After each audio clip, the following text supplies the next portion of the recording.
Bismillahirrahmanirrahim. Assalamualaikum warahmatullahi wabarakatuh. Alhamdulillah wassalatu wassalamu ala Rasulillah wa ala alihi wa sahbihi wa man walah. Ikhwa fillah rahimani wa rahimakumullah. Alhamdulillah kita bersyukur kepada Allah Subhanahu wa taala atas segala limpahan nikmat yang Allah anugerahkan kepada kita. Alhamdulillah, di antara nikmat yang besar adalah duduknya kita, bersimpuhnya kita di majelis ilmu, terutama bersama para ulama. Dan bahkan ini di antara hal yang dirindukan oleh para ashabu Rasulullah sallallahu alaihi wasallam ketika mereka menghadapi sakaratul maut. Bahwa sebagian seperti Abdullah bin Mas'ud radhiyallahu anhu, beliau mengatakan bahwa ketika beliau menangis, beliau mengatakan di akhir hayatnya, beliau mengatakan la abki ala dunyakum, aku tidak menangis karena dunia kalian, namun yang aku tangisi di antaranya adalah ana innama abki ala dhama'il hawajir wa mukabarati sa'at wal julus birrukab inda ulama. Kata Ibnu Mas'ud radhiyallahu anhu mengatakan di antaranya aku tangisi dengan kepergianku meninggal dunia ini adalah karena aku tidak lagi bisa menjalankan ibadah puasa, aku tidak bisa lagi melakukan ibadah di waktu malam, dan aku tidak bisa lagi duduk bersimpuh di majelisnya para ulama. Dan ini kita alhamdulillah pada malam ini kita duduk bersama Dr. Syekh Uthman Al-Khamis hafizahullah. Alhamdulillah, tentang sirah dzatiyah, tentang biografi beliau telah dibacakan. Jadi tidak berpanjang lebar, insyaallah Syekh akan menyampaikan materinya tentang aulia Allah. Barakallahu fikum. Tafadhal Syekh. Assalamualaikum warahmatullahi wabarakatuh. Alhamdulillahi rabbil alamin. Alhamdulillahi waliyyus salihin. الحمد لله خالق الخلق أجمعين، والصلاة والسلام على رسوله الأمين وعلى آله وصحبه ومن تبعه إلى يوم الدين. أما بعد، فكم أنا سعيد بوجودي في هذه المدينة باندونغ في جاوا الغربية، في هذا المكان المبارك، في بيت من بيوت الله تبارك وتعالى، هو مسجد العزيز. فأشكركم على حضوركم، وأسأل الله تبارك وتعالى أن يكتب لكم أجر قدومكم ويحسب لكم خطواتكم، كما أتقدم بالشكر الجزيل إلى إخواني القائمين على هذا المسجد المبارك، بيت من بيوت الله تبارك وتعالى. Bismillah. Setelah Syekh memulai dengan tahmid dan berselawat kepada Nabi sallallahu alaihi wasallam, beliau menyatakan kebahagiaan beliau untuk ada di kota ini, di kota Bandung, dan beliau mendoakan kita semuanya yang hadir di masjid ini dan juga para yang ikut memakmurkan masjid ini, yang membangun dan menjadi penyelenggara untuk kajian ini. Semoga Allah Subhanahu wa taala memberikan kebahagiaan kepada kita dunia dan akhirat. Amin ya rabbal alamin. Tafadhal Syekh. وأود ابتداء أن أقول لكم إني أحبكم في الله تبارك وتعالى، وهذا حق لكل مسلم على أخيه المسلم. والله تبارك وتعالى يقول في كتابه العزيز: إنما وليكم الله ورسوله والذين آمنوا الذين يقيمون الصلاة ويؤتون الزكاة وهم راكعون. ومن لازم الولاية المحبة، وكما قال صلى الله عليه وسلم: مثل المؤمنين في توادهم وتعاطفهم وتراحمهم كمثل الجسد إذا اشتكى منه عضو تداعى له سائر الجسد بالحمى والسهر، في توادهم أي في محبة بعضهم لبعض. Naam, Syekh kemudian mengatakan bahwa permulaan saya sampaikan kepada kalian semua bahwa saya mencintai kalian karena Allah Subhanahu wa taala. Karena memang hak di antara hak sesama orang-orang beriman adalah saling mencintai satu dengan yang lainnya. Sebagaimana firman Allah Subhanahu wa taala, inna waliyyakumullahu wa rasuluhu walladzina amanu alladzina yuqimuna as-salah. Sesungguhnya wali kalian sendiri, wali Allah adalah di antara kalian adalah Allah Subhanahu wa taala, adalah Allah dan Rasulnya adalah orang-orang yang beriman, yaitu mereka yang menegakkan salat. Dan wilayah kewalian itu adalah ekspresi atau ungkapan cinta, sebagaimana yang disabdakan oleh Nabi sallallahu alaihi wasallam, "Mathalul mu'minina fi tawaddihim wa tarahumihim wa ta'atufihim kamathalil jasad, idza ishtaka minhu 'adwun tada'a sa'irul jasad bis-sahari wal humma." Perumpamaan antara mukmin yang satu dengan mukmin yang lainnya di dalam kasih sayangnya satu dengan yang lainnya, di dalam kepedulian satu dengan yang lainnya seperti satu tubuh. Ketika salah satu anggota tubuhnya mengeluh sakit, maka yang lainnya pun merasakan sakit dengan tidak bisa tidur dan merasakan demam. وأسأل الله تبارك وتعالى كما جمعنا في هذه الدنيا في هذا المكان المبارك أن يجمعنا في جنات النعيم في الفردوس الأعلى في مقعد صدق عند مليك مقتدر مع من نحب. اللهم آمين. Amin ya rabbal alamin. Dan beliau menyatakan semoga, dan saya memohon kepada Allah Subhanahu wa taala agar kita disatukan di dalam surganya Allah Subhanahu wa taala di tempat yang mulia di sisi Allah Subhanahu wa taala yang Maha Kuasa, di surganya Allah Subhanahu wa taala. Amin ya rabbal alamin. وموضوع حديثي معكم في هذه الليلة التي أسأل الله تبارك وتعالى أن يجعلها مباركة آمين. علينا في هذا الشهر الحرام، في شهر ذي القعدة لسنة 44 و400 وألف من هجرة النبي محمد صلى الله عليه وسلم، سيكون حول موضوع أولياء الله. باختصار أريد من نفسي وأريد منك ومنك منا جميعا أن نكون أولياء لله تبارك وتعالى فنعرف الطريق إلى هذه الولاية. Masya Allah. Beliau menyampaikan bahwa tema kita pada malam ini, di malam yang penuh berkah, di bulan haram, di bulan Dzulqa'dah ini, adalah tentang aulia Allah, tentang wali-wali Allah. Dan saya memohon kepada Allah Subhanahu wa taala, semoga Anda semuanya, ikhwan dan akhat yang ada, semuanya dijadikan sebagai wali-wali Allah oleh Allah Subhanahu wa taala. Amin ya rabbal alamin.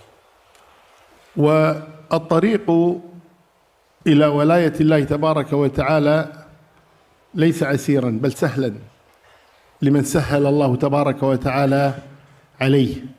واعلموا أن جميع المؤمنين بشكل عام أولياء لله تبارك وتعالى، كما قال الله تبارك وتعالى: الله ولي الذين آمنوا يخرجهم من الظلمات إلى النور. Nah, Syekh menyampaikan bahwa untuk menjadi waliullah itu tidak susah, bahkan mudah. Karena pada hakikatnya adalah orang-orang yang beriman semuanya adalah wali-waliullah. Sebagaimana yang Allah Subhanahu wa taala berfirman, Allahu waliyul ladzina amanu yukhrijuhum minadh dhulumati ilan nur. Allah Subhanahu wa taala adalah walinya orang-orang yang beriman, yang mengeluarkan mereka dari kegelapan menuju cahaya. وولاية الله تبارك وتعالى ليست دعوة يدعيها أحدهم يقول أنا ولي أو غير ذلك، بل كل مؤمن هو ولي من أولياء الله تبارك وتعالى، ولكننا لابد أن نعلم أن أولياء الله تبارك وتعالى يتفاوتون في المنزلة عند الله تبارك وتعالى كما سنبينه إن شاء الله جل وعلا. Nah, Syekh mengatakan bahwa wali atau kewalian di sisi Allah Subhanahu wa taala bukanlah sebuah klaim yang diklaimkan, yang dikatakan oleh salah seorang di antara kalian atau di antara kita yang mengatakan bahwa dirinya adalah wali. Namun wali ini adalah apa yang disebutkan oleh Allah Subhanahu wa taala dan Rasulnya, dan mereka bertingkat-tingkat. Maksudnya Syekh jangan sampai menjatuhi jamaah. Ya, mushaf itu jangan sampai jatuh. Jadi ketingkat kewalian itu bertingkat-tingkat antara satu orang mukmin dengan orang mukmin yang lainnya, yang insyaallah kita akan jelaskan pada kesempatan singkat ini. Allah Syekh. دعونا نعرف من هو ولي الله حتى نرى أنفسنا هل نحن أولياء لله أو لا. يقول الله تبارك وتعالى: هو خير من عرف. الولي سبحانه وتعالى قال: ألا إن أولياء الله لا خوف عليهم ولا هم يحزنون الذين آمنوا وكانوا yattaqun. Biarkan kita menyerahkan Allah Subhanahu wa taala yang menjelaskan siapakah waliullah yang sebenarnya. Dan Allah Subhanahu wa taala menjelaskan dalam Al-Qur'an, ala inna awliya Allahi la khaufun alaihim wa la hum yahzanun alladzina amanu wa kanu yattaqun. Yaitu Allah Subhanahu wa taala berfirman, ketahuilah sesungguhnya para waliullah mereka tidak merasakan takut dan tidak merasakan sedih, yaitu mereka-mereka yang beriman dan bertakwa kepada Allah Subhanahu wa taala. فأنتم ما حضرتم إلى هذا المسجد ولا صليتم لله تبارك وتعالى إلا وأنتم مؤمنون، وكذلك كلكم أسأل الله تبارك أن يثبتنا وإياكم جميعا نخاف الله ونتقيه، فنحن جميعا أولياء لله جل وعلا. Dan kalian semuanya hadir di masjid ini melaksanakan salat berjamaah, beribadah kepada Allah Subhanahu wa taala, melaksanakan salat, maka kalian semua adalah orang-orang yang beriman kepada Allah Subhanahu wa taala. Dan kita takut dan bertakwa kepada Allah Subhanahu wa taala, maka insyaallah kita semuanya adalah para waliullah, kekasih-kekasih Allah Subhanahu wa taala. ولكن لا بد لنا أن نعلم أن الولاية عند الله تبارك وتعالى ليست على درجة واحدة، بل هي متفاوتة، وإن كان الجميع أولياء لله لكن هذه الولاية أيضا تتفاوت عند الله تبارك وتعالى. Namun kita perlu menyadari bahwa tingkat kewalian itu tidaklah di satu tingkat yang sama, namun bertingkat-tingkat satu dengan yang lainnya, yang berbeda-beda sesuai dengan kadar ketakwaan dan takutnya kepada Allah Subhanahu wa taala. يقول الله تبارك وتعالى في الحديث القدسي الذي أخرجه الإمام البخاري في صحيحه، يقول الله تبارك وتعالى من عادى لي وليا فقد آذنته بالحرب. من عادى لي وليا فقد آذنته بالحرب وما تقرب إلي عبدي بشيء أحب إلي مما افترضته عليه. نعم. Allah Subhanahu wa taala menjelaskan dalam sebuah hadis qudsi yang sahih dalam Sahih Bukhari. Allah Subhanahu wa taala berfirman, "Man 'ada li waliyan faqad adzantuhu bil harb. Wa ma taqarraba ilayya 'abdi bi syai'in ahabba ilayya mimma aftaradtuhu 'alaihi." Barang siapa yang memusuhi waliku, maka aku umumkan perang terhadap orang tersebut. Dan tidaklah hambaku mendekatkan diri kepadaku dengan suatu amalan yang lebih aku cintai melebihi apa yang aku wajibkan kepadanya. تصوري هذا الشرف العظيم، الله جل وعلا يقول لك من عاداك أنا أعلن عليه الحرب. هكذا يعلن ربنا الحرب على من يعادي أولياءه المؤمنين. Bayangkan pada diri anda semuanya, wahai akhi wa ukhti, bayangkan bagi kalian semuanya bahwa Allah Subhanahu wa taala berkata kepada anda, menyampaikan kepada anda bahwa barang siapa yang memusuhimu, maka aku akan umumkan perang terhadapmu. Allah menyampaikan kepada kita, barang siapa yang memusuhimu, aku akan umumkan perang terhadap mereka. قال وما تقرب إلي عبدي بشيء أحب إلي مما افترضته عليه من الواجبات ومن ترك المحرمات. من فعل الواجبات فقط وترك المحرمات فهو من أولياء الله تبارك وتعالى. Nah, di dalam hadis qudsi ini juga Allah Subhanahu wa taala menyampaikan, "Wa ma taqarraba ilayya 'abdi bi syai'in ahabba ilayya mimma aftaradtuhu 'alaihi." Tidaklah hambaku mendekatkan diri kepadaku dengan suatu amalan yang lebih aku cintai melebihi apa yang aku wajibkan baginya. Artinya, jika Anda mengerjakan yang wajib dan kemudian meninggalkan yang haram, itu saja maka Anda adalah seorang waliullah. وأخرج البخاري ومسلم في صحيحيهما من حديث طلحة أن رجلا أتى النبي صلى الله عليه وسلم فقال ماذا علي؟ قال 5 صلوات في اليوم والليلة.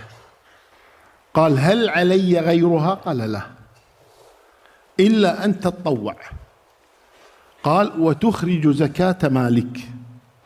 قال هل علي غيرها؟ قال لا إلا أن تتطوع. قال وتصوم شهر رمضان. قال هل علي غيره؟ قال لا إلا أن تتطوع.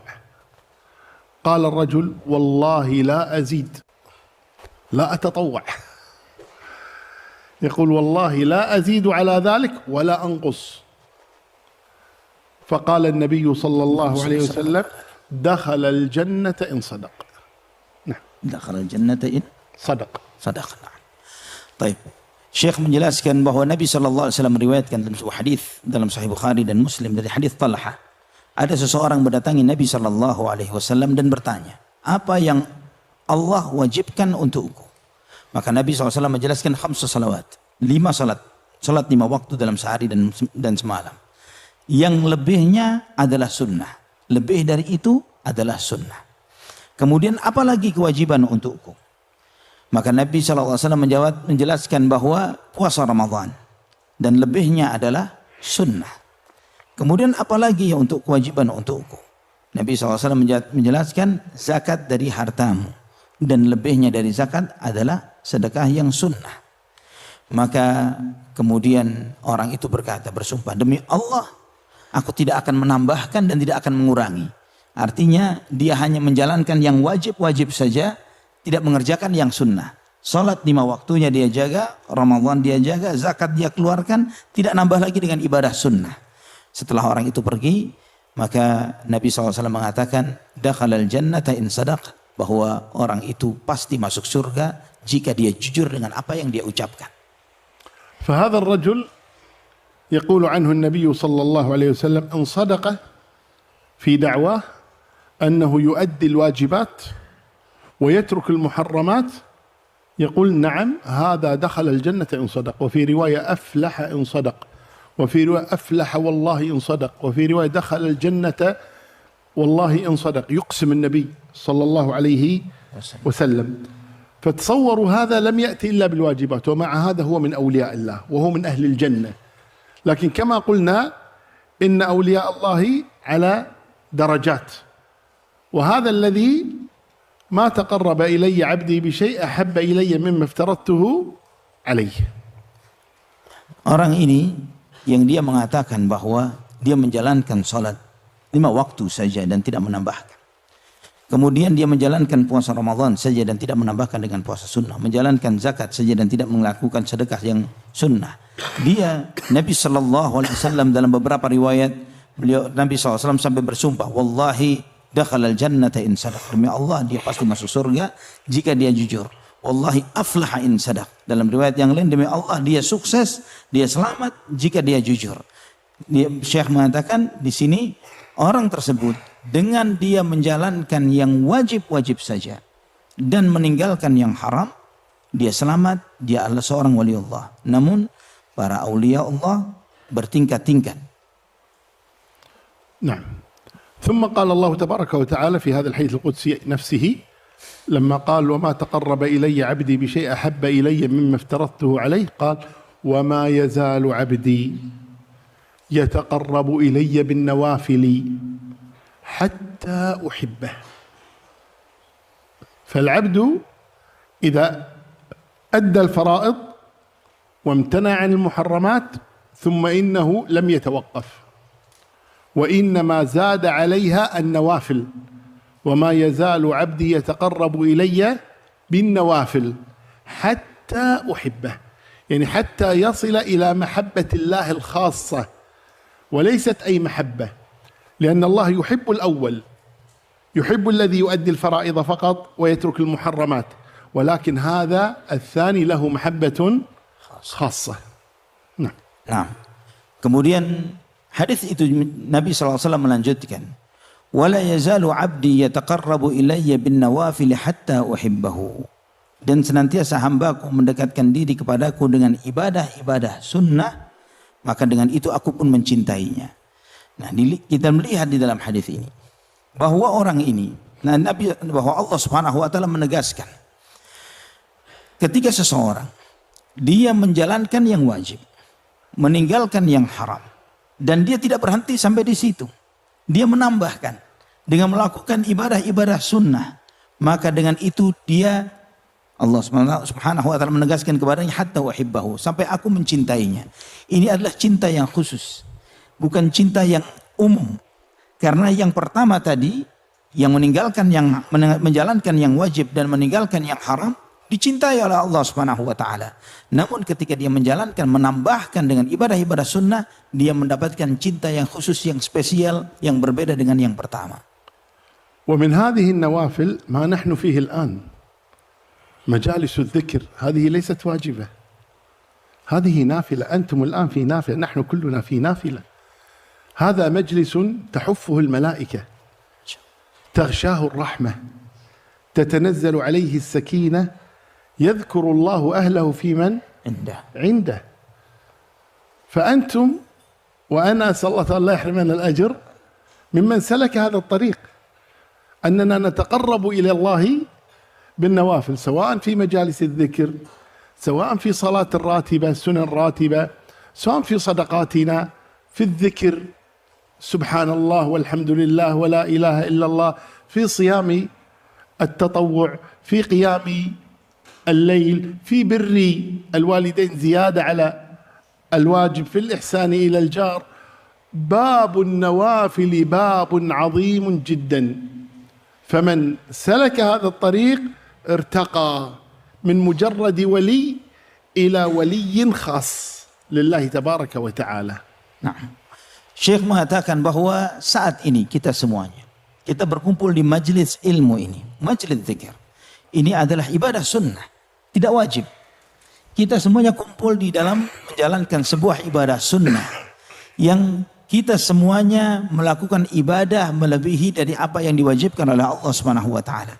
Maka semua ibadah sunnah yang kita lakukan, dari salat sunnah nawafil, salat sunnah nafilah, kemudian puasa-puasa sunnah, kemudian sedekah-sedekah sunnah, kemudian birrul walidain di atas yang wajib. Jadi birrul walidain yang lebih dari yang menegakkan dari yang wajib.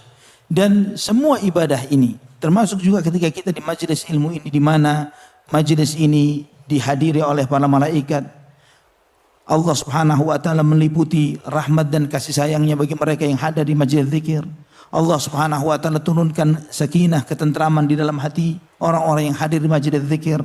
Dan Allah Subhanahu wa taala menyebut mereka-mereka yang hadir di majelis zikir ini di malaikat-malaikat yang dekat di sisinya. Semua ibadah-ibadah sunnah yang kita melakukannya, maka itu membuat kita untuk semakin mendapatkan cinta Allah Subhanahu wa taala yang khusus, yang berbeda dengan yang pertama tadi. Lebih spesial, yaitu dengan Allah Subhanahu wa taala mencintai, memberikan cinta yang khusus bagi mereka yang menjalankan ibadah sunnah sebagai tambahan dari kewajiban yang diwajibkan kepadanya.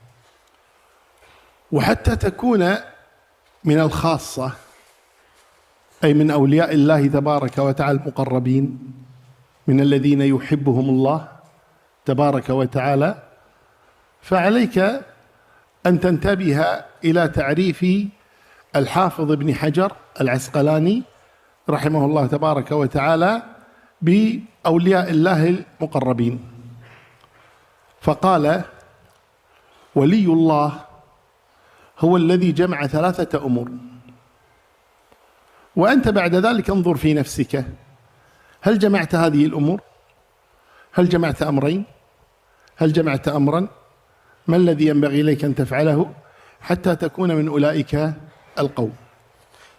Dan supaya kita lebih mengerti dan lebih memahami siapa waliullah itu, mari kita perhatikan definisi yang disampaikan oleh Al-Hafidh Ibnu Hajar Al-Asqalani rahimahullah, yang beliau menjelaskan tentang definisi waliullah itu adalah mereka yang memenuhi tiga hal, yang memenuhi tiga perkara. Mari kita perhatikan apakah kita memenuhi ketiga-tiganya, atau kita memenuhi salah satunya, atau salah dua dari tiga hal tersebut. يقول الحافظ ابن حجر رحمه الله تعالى: ولي الله هو العالم بالله المخلص له المقيم على طاعته. ثلاثة أمور: العالم بالله، المخلص له، المقيم على طاعته. Nah. Ibnu Hajar rahimahullah menjelaskan bahwa waliullah itu yang memenuhi 3 sifat. Yang pertama adalah orang yang mengenal Allah subhanahu wa ta'ala. Orang yang mengenal Allah subhanahu wa ta'ala. Kemudian yang kedua adalah orang yang ikhlas di dalam beribadah kepada Allah subhanahu wa ta'ala. Kedua adalah orang yang ikhlas beribadah kepada Allah subhanahu wa ta'ala. Kemudian yang ketiga adalah orang yang menegakkan ketaatan kepada Allah subhanahu wa ta'ala. Oh ya, sebagai tambahan ikhwafillah, insyaallah kita menunda azan isya. Ya, kita menunda azan isya dan kita mundurkan sedikit waktu salat untuk materi ini supaya tersampaikan sedikit utuh, dan kemudian nanti soal jawab supaya ditulis di kertas dan nanti dibacakan dan dijawab sesudah salat. Kenapa sesudah salat isya? Supaya memudahkan bagi ikhwah atau jamaah yang memiliki kesibukan tertentu sehingga dia mencukupkan dengan mengikuti kajian dan tidak hadir di soal jawabnya, silahkan bisa meninggalkan tempat. Barakallahu fikum. Fadhil Syekh. Wasal Syekh. العالم بالله هو الذي يعرف الله تبارك وتعالى بأسمائه وصفاته وأفعاله وأمره ونهيه، يتعرف على الله من هو الله. ولذا كان النبي صلى الله عليه وسلم يقول: أما إني أعلمكم بالله. ويقول الله جل وعلا: إنما يخشى الله من عباده العلماء. فكلما كان الإنسان بالله أعلم كان أقرب إلى الولاية إلى الله تبارك من غيره. أن يتعرف على الله ما هي أسماؤه سبحانه وتعالى، ما هي صفاته جل وعلا، يتعرف على أسماء الجمال وأسماء الجلال وأسماء الربوبية وأسماء الألوهية، يتعرف على صفات الله تبارك وتعالى، يتعرف على أفعاله، يتعرف على أوامره، يتعرف على نواهيه، يعرف من هو الله جل وعلا. Nah, yang pertama adalah orang yang alim terhadap Allah, yang mengenal Allah subhanahu wa ta'ala. Yaitu dia mengenal nama-nama Allah subhanahu wa ta'ala, mengenal sifat-sifatnya, mengenal perintah dan larangan Allah subhanahu wa ta'ala. Karena seseorang semakin mengenal Allah subhanahu wa ta'ala, mengenal nama-nama, mengenal sifat-sifatnya, mengenal perintah dan larangannya, maka dia akan semakin takut, semakin kenal kepada Allah subhanahu wa ta'ala. Sebagaimana Nabi SAW bersabda, "Ana akhsyakum wa atqakum lillah." Bahwa aku adalah orang yang paling takut dan yang paling bertakwa di antara kalian terhadap Allah subhanahu wa ta'ala. Dan juga sebagaimana Allah subhanahu wa ta'ala firmankan, "Innama yakhshallaha min ibadihil ulama." Sesungguhnya yang paling takut di antara hamba-hamba Allah, yang paling takut di antara hamba-hamba Allah kepada Allah adalah para ulama, orang-orang yang berilmu. Maka ketika Anda semakin memahami nama-nama Allah subhanahu wa ta'ala, memahami sifat-sifatnya, nama-nama keagungan, nama-nama kemuliaan, nama-nama yang menunjukkan kemahasempurnaan Allah subhanahu wa ta'ala dan sifat-sifatnya, dan semakin mengenal perintah-perintah Allah subhanahu wa ta'ala, dan semakin mengetahui apa yang dilarang oleh Allah subhanahu wa ta'ala, maka seorang itu akan semakin takut kepada Allah subhanahu wa ta'ala. فعندما يتعرف على أسماء الألوهية الله المألوه سبحانه وتعالى، ويتعرف على أسماء الربوبية الرزاق الخالق البارئ الرب سبحانه وتعالى، عندما يتعرف على أسماء الجلال العظيم الكبير المتكبر العزيز القوي المتين، فيشعر بالخوف من الله تبارك وتعالى. وعندما يسمع أسماء الجمال التواب الرحيم الرحمن الرزاق والحكيم والعليم، فترتاح نفسه وتطمئن إلى ربها سبحانه وتعالى، فيتعرف على الله أكثر، فيكون هنا وليا من أولياء الله جل في علاه.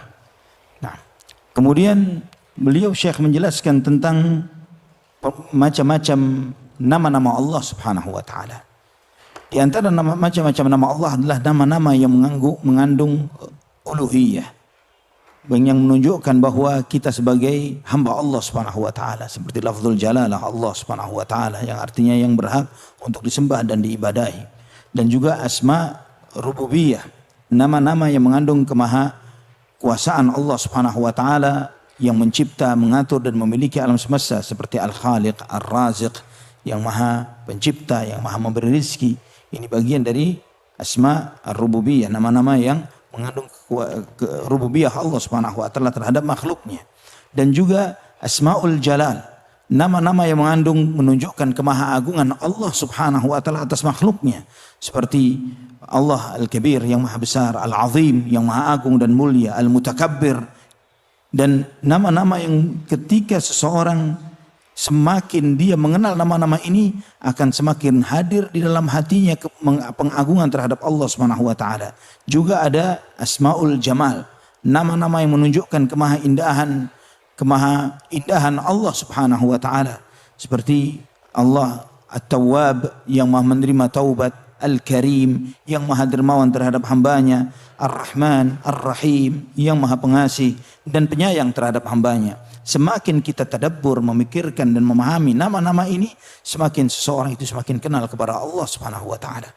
وهكذا يعيش بين أسماء الجمال والجلال والربوبية والألوهية، فيعيش الخوف والرجاء، يعيش ما أراده الله تبارك وتعالى، يدعوننا رغبا ورهبا، يدعون ربهم خوفا وطمعا.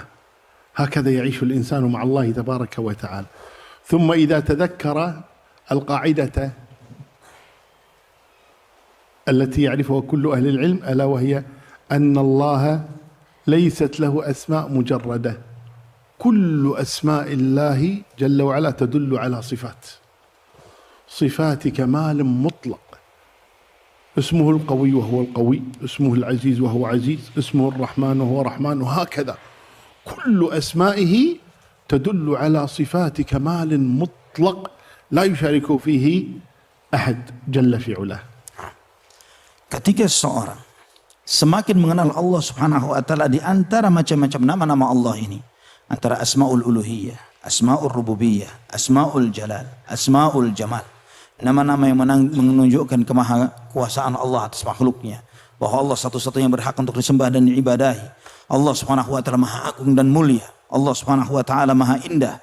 Maka itu semuanya akan menghasilkan di dalam hati rasa khauf dan raja, rasa takut dan berharap kepada Allah Subhanahu wa taala, sehingga mereka yad'unana raghaban wa rahaba, mereka beribadah kepada Allah Subhanahu wa taala dengan penuh rasa takut dan berharap kepada Allah Subhanahu wa taala, dengan khauf wa tama'a, dan dengan penuh rasa takut dan penuh harap kepada Allah Subhanahu wa taala.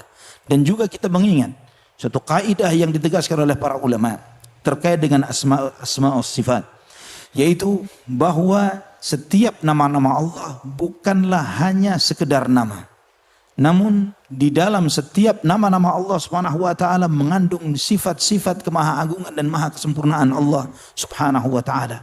Jadi ketika menyebutkan bahwa Allah Subhanahu wa taala Ar-Rahman, maka itu menunjukkan besarnya dan luasnya kasih sayang Allah Subhanahu wa taala kepada seluruh makhluknya. Ar-Rahim menunjukkan betapa Allah Subhanahu wa taala mengantarkan sifat kasih sayangnya kepada hamba-hamba yang dipilih oleh Allah Subhanahu wa taala. Demikianlah setiap dia mengkaji nama-nama Allah Subhanahu wa taala, semakin tertanam di dalam hatinya kekaguman, pengagungan terhadap Allah Subhanahu wa taala yang maha sempurna di dalam nama-nama dan sifat-sifatnya. ومن ذلك معرفة أمره ونهيه من خلال النظر في كتاب الله تبارك وتعالى وتدبره وقراءته، ومعرفة الصحيح من سنة النبي صلى الله عليه وسلم، فيعرف ما يريد الله منه سبحانه وتعالى: وما خلقت الجن والإنس إلا ليعبدون وأقيموا الصلاة وآتوا الزكاة، وهكذا قول النبي: خذوا عني مناسككم، وغير ذلك من النصوص الكثيرة في الكتاب والسنة، فيتعرف على أمره ونهيه سبحانه وتعالى. أعني باختصار talabul ilm. Nah, Syekh menyampaikan demikian pula di antara mengenal Allah Subhanahu wa taala dengan mengenal perintah dan larangannya. Bagaimana kita mengenali perintah dan larangan Allah Subhanahu wa taala?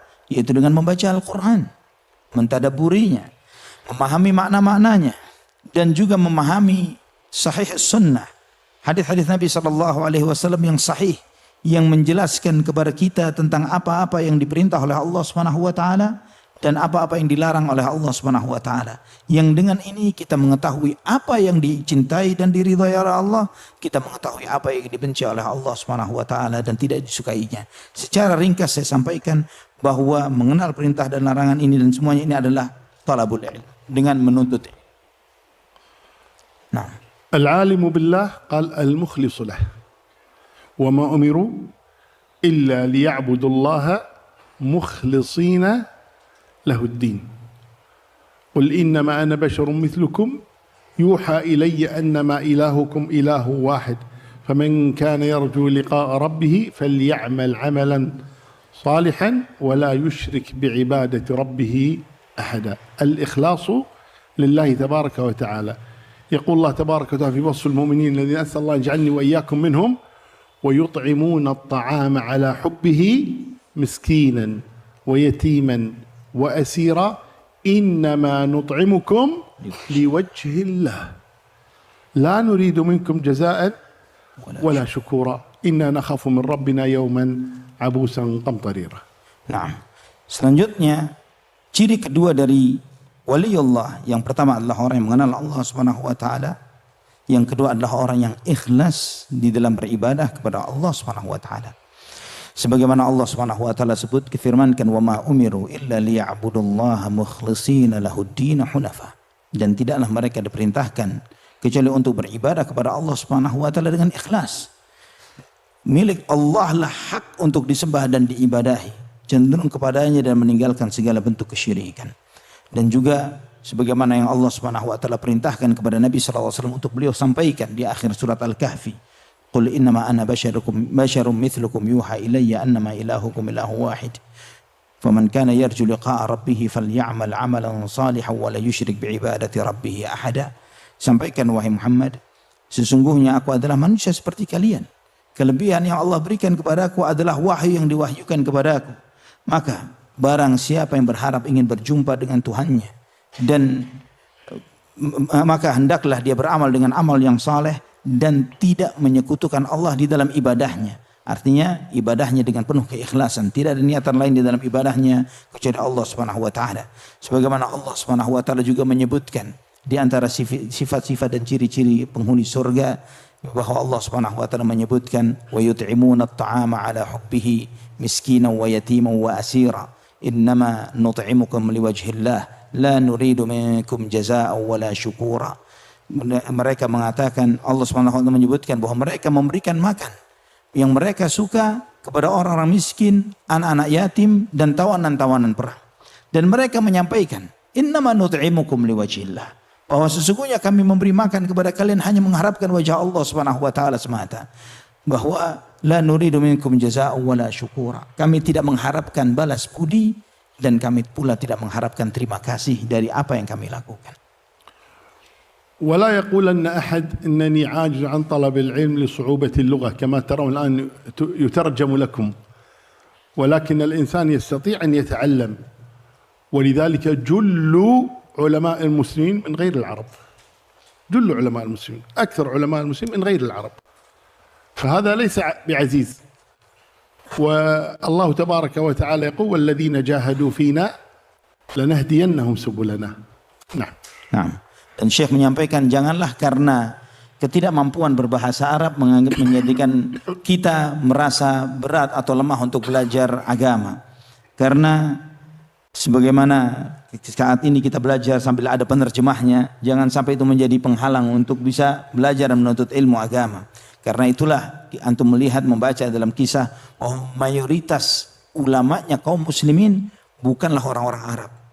Ya, mayoritas, ya, sebagian besar ulamanya kaum muslimin bukan orang Arab. Dan sebagaimana yang Allah Subhanahu wa taala telah tegaskan, walladzina jahadu fina lanahdiyannahum subulana. Dan orang-orang yang bersungguh-sungguh untuk menempuh jalan kami, sungguh pasti kami akan tambahkan, kami akan mudahkan jalannya untuk menempuh jalan-jalan kami. Qala al-alimu billah al-mukhlisu lah al-muqimu ala ta'atih. يعني الذي يفعل الواجبات والمستحبات، يترك المحرمات والمكروهات ويقيم على طاعة الله تبارك وتعالى. Nah, kemudian ciri yang ketiga, ciri waliullah adalah al-muqimu ala ta'atihi, yaitu orang yang terus menerus berada di dalam ketaatan kepada Allah Subhanahu wa taala. Jadi dia tidak hanya melakukan yang wajib, namun juga melakukan yang sunnah. Dia tidak hanya sekedar meninggalkan yang haram, tapi juga meninggalkan yang makruh. Maka dia selalu berada di dalam ketaatan kepada Allah Subhanahu wa taala. وهكذا جعل الله تبارك وتعالى أولياءه على قسمين كبيرين، من يؤدي الفرائض فقط، والثاني من يتقرب إليه بالنوافل، يتقرب إلى الله بالنوافل، فهما إذن فريقان. Nah, maka dari sini kita melihat bahwa para aulia Allah terbagi menjadi dua golongan besar. Yang pertama adalah mereka yang hanya mengerjakan yang wajib-wajib saja. Kemudian yang kedua adalah mereka yang mengerjakan yang wajib sekaligus juga dengan menjalankan yang sunnah. وقد ذكر الله تبارك وتعالى هذين الفريقين في سورة الواقعة فقال سبحانه وتعالى وكنتم أزواجا ثلاثة فأصحاب الميمنة ما أصحاب الميمنة وأصحاب المشأمة ما أصحاب المشأمة والسابقون السابقون، ففرق بين السابقين وبين أصحاب اليمين. وفي آخر السورة قال سبحانه وتعالى فأما إن كان من المقربين فروح وريحان وجنة نعيم وأما إن كان من أصحاب اليمين فسلام لك من أصحاب اليمين، ففرق بين السابقين المقربين وبين أصحاب اليمين المقتصدين.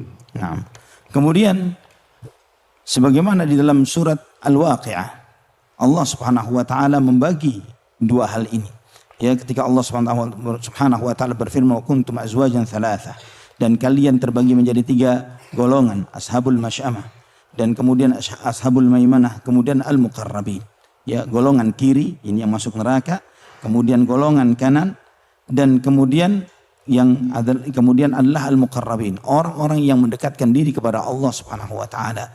Dan kemudian sebagaimana juga di akhir surat Al-Waqi'ah juga Allah Subhanahu wa taala menyebutkan tentang al-muqarrabin bahwa mereka adalah orang-orang yang wasabiqun as-sabiqun ulaika al-muqarrabun, orang yang didahulukan, yang disegerakan untuk masuk ke dalam surga.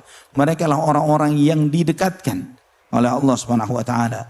Wa amma ashabul yamin fasalamun laka li ashabil yamin. Adapun bagi golongan yang kanan, maka keselamatanlah bagi kalian bagi golongan yang kanan. Di sini ada dua golongan, al-muqarrabun dan ashabul yamin. Ya, al-muqarrabun ini adalah yang menjalankan yang wajib dan sunnah, ashabul yamin adalah yang hanya menjalankan yang wajib-wajib saja. Wa awdahu shay'in fi dhalika wal ilmu 'inda Allah jalla wa ala indama taqra'u surah ar-Rahman. عندما تقرأ قول الله تبارك وتعالى ولمن خاف مقام ربه جنتان فبأي آلاء ربكما تكذبان ذواتا أفنان فبأي آلاء ربكما تكذبان فيهما عينان تجريان فيهما من كل فاكهة زوجان متكئين على فرش بطائنها من استبرق وجنى الجنتين دان ثم قال فيهن قاصرات الطرف لم يطمثهن إنس قبلهم ولا جان كأنهن الياقوت والمرجان. هذا لمن؟ هذا للسابقين المقربين. Nah, kemudian Syekh menyebutkan jika kalian ingin mengetahui apa yang Allah Subhanahu wa taala berikan bagi al-muqarrabin, bagi orang-orang yang didekatkan oleh Allah Subhanahu wa taala, sebagaimana yang Allah Subhanahu wa taala sebutkan di dalam surat Ar-Rahman. Ya, yang Allah Subhanahu wa taala menyebutkan di waliman khafa maqama rabbih jannatan.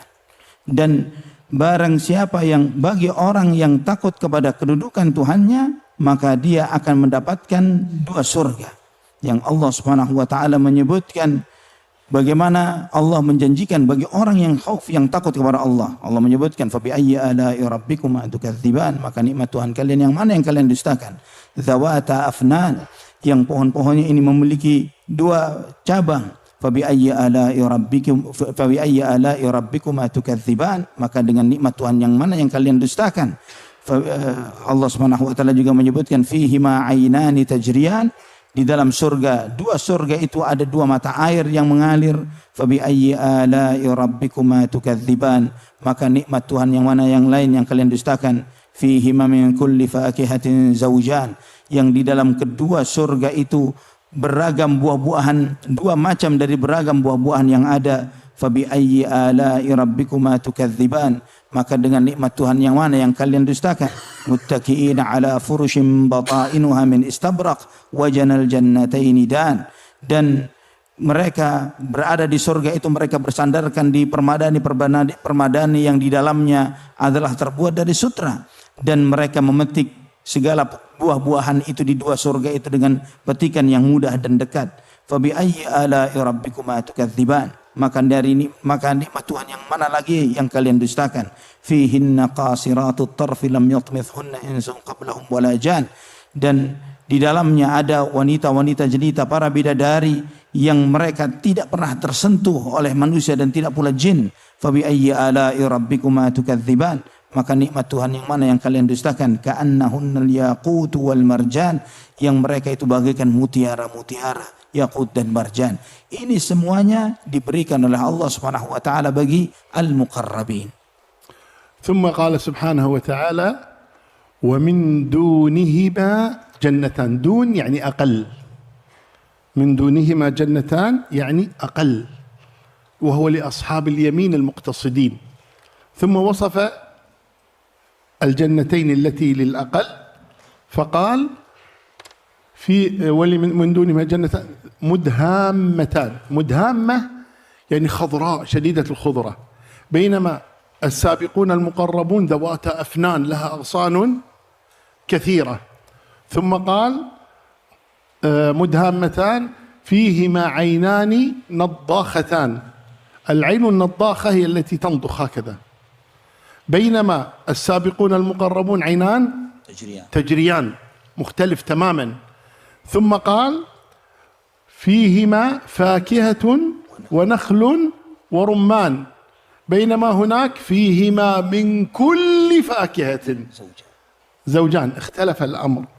ثم كذلك هناك متكئين على فراش بطانته حرير، ما أسفل الفراش البطانة التي داخل الفراش حرير، بطائنها من استبرق.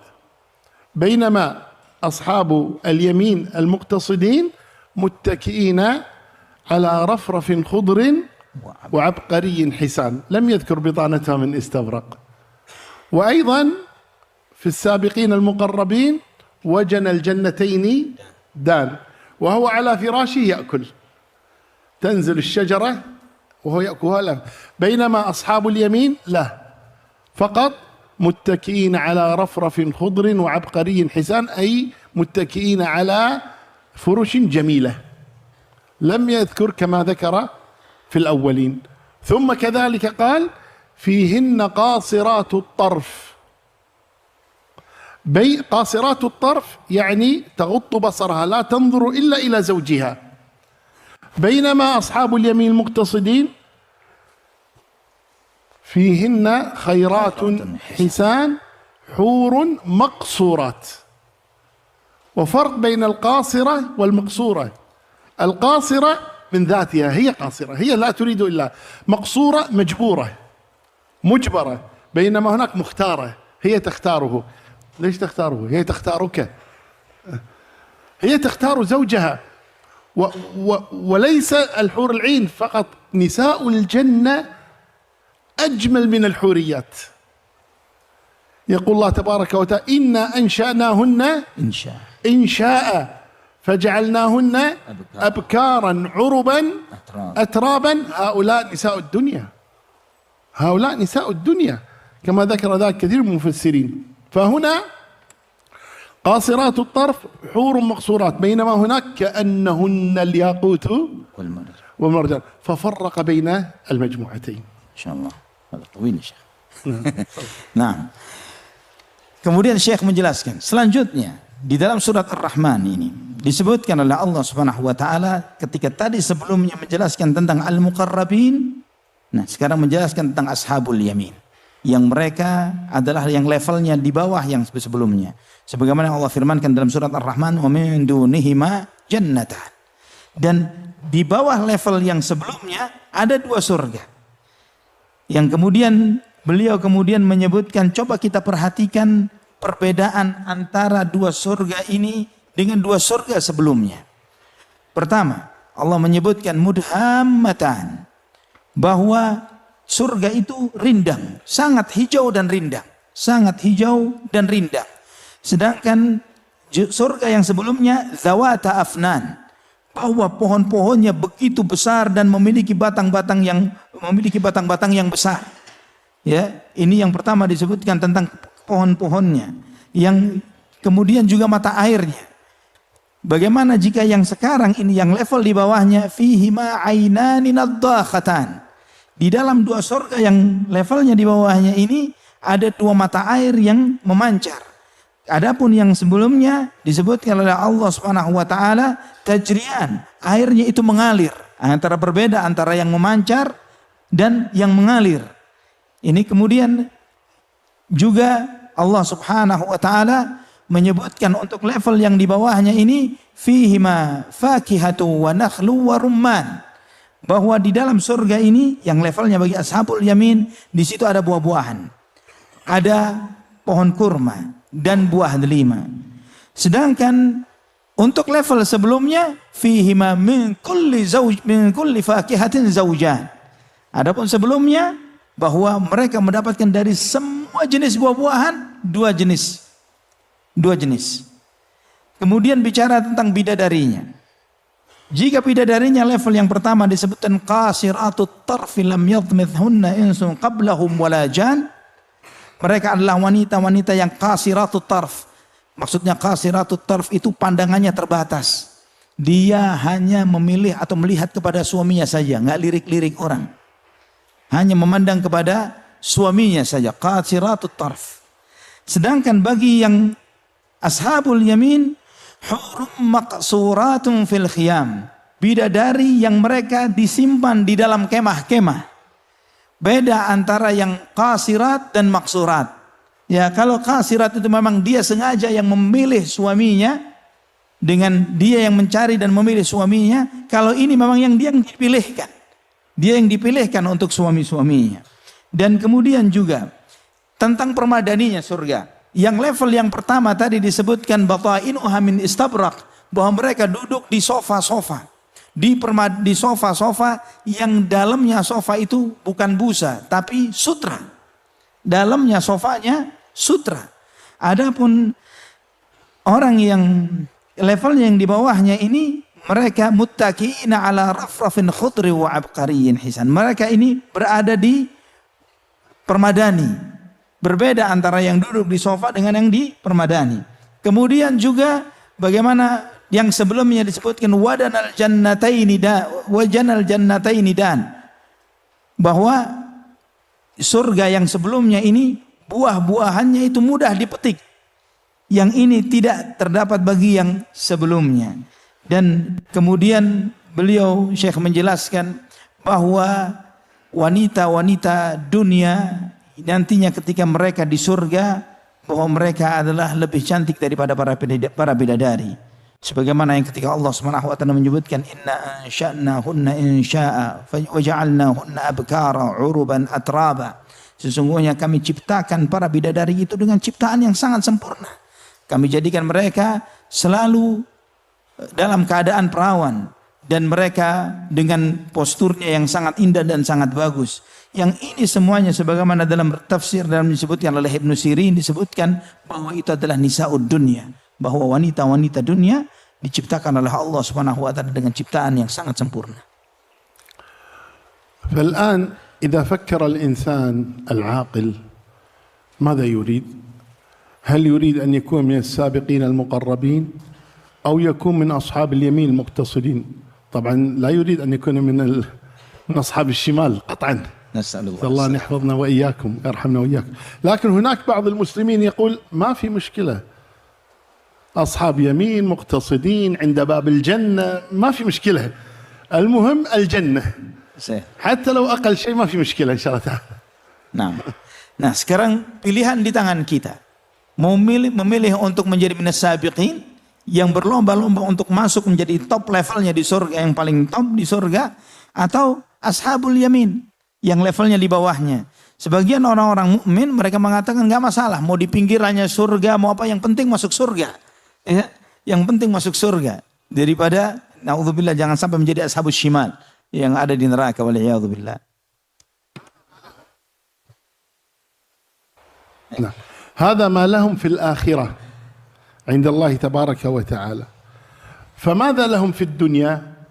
يقول الله تبارك وتعالى: وما يزال عبدي يتقرب إلي بالنوافل حتى أحبه. ثم ماذا؟ قال: فإذا أحببته كنت سمعه الذي يسمع به وبصره الذي يبصر به ويده التي يبطش بها ورجله التي يمشي بها. هذه الأمور يقول الله تبارك وتعالى إذا وصل الإنسان إلى هذه الدرجة وهي محبة الله له سبحانه وتعالى، يقول الله تبارك وتعالى: أحفظ له جوارحه، أحفظ سمعه وبصره ولسانه وقلبه ويده ورجله وفرجه وكل شيء فيه أحفظه له لأني أحبه. Allah. Nah, itu yang disampaikan sebelumnya semua adalah apa yang diberikan oleh Allah Subhanahu wa taala bagi aulianya di surga. Apa yang Allah berikan baginya di dunia? Yang diberikan oleh Allah. Wala yazalu 'abdi yataqarrabu ilayya bin nawafil hatta uhibbahu fa idza ahbabtuhu kuntu sam'ahu alladhi yasma'u bihi wa basarahu alladhi yabsuru bihi wa yadahu allati yabtishu biha wa rijlahu allati yamshi biha. Yang ketika aku telah mencintainya, maka aku akan menjadi penglihatan yang dengannya dia melihat, menjadi pendengaran yang dengannya dia mendengar, menjadi tangannya yang dengannya dia mencengkram, menjadi kakinya yang dengannya dia melangkah. Ini yang Allah Subhanahu wa taala berikan baginya di dunia. Artinya, maksud dari penjelasan ini adalah bahwa Allah Subhanahu wa taala menjaga anggota tubuhnya. Allah menjaga matanya, Allah menjaga telinganya, Allah menjaga tangannya, Allah menjaga kakinya, Allah menjaga kemaluannya, Allah menjaga semua anggota tubuhnya karena Allah mencintainya. من منا لا يرجو ذلك؟ كلنا نرجو ذلك، ولكن الله تبارك وتعالى بفضله ومنه وكرمه يقول: ولئن سألني لأعطينه ولئن استعاذني لأعيذنه. Nah, siapa di antara kita yang tidak menginginkan itu? Siapa di antara kita yang tidak berharap untuk dicintai oleh Allah Subhanahu wa taala dan dijaga oleh Allah Subhanahu wa taala? Dan Allah Subhanahu wa taala menegaskan di dalam hadis ini, wala in salani la'utiyanna wala in ista'adzani la'u'idzanna. Dan jika dia meminta kepadaku, niscaya aku akan memberi kepadanya, dan jika dia memohon perlindungan kepadaku, maka aku pasti akan memberikan perlindungan kepadanya. فأسأل الله العلي العظيم ذو الفضل الجسيم سبحانه وتعالى أن يجعلني وإياكم من أوليائه يا ربنا، وأن يجعلنا من المقربين السابقين يا رب. اللهم آمين.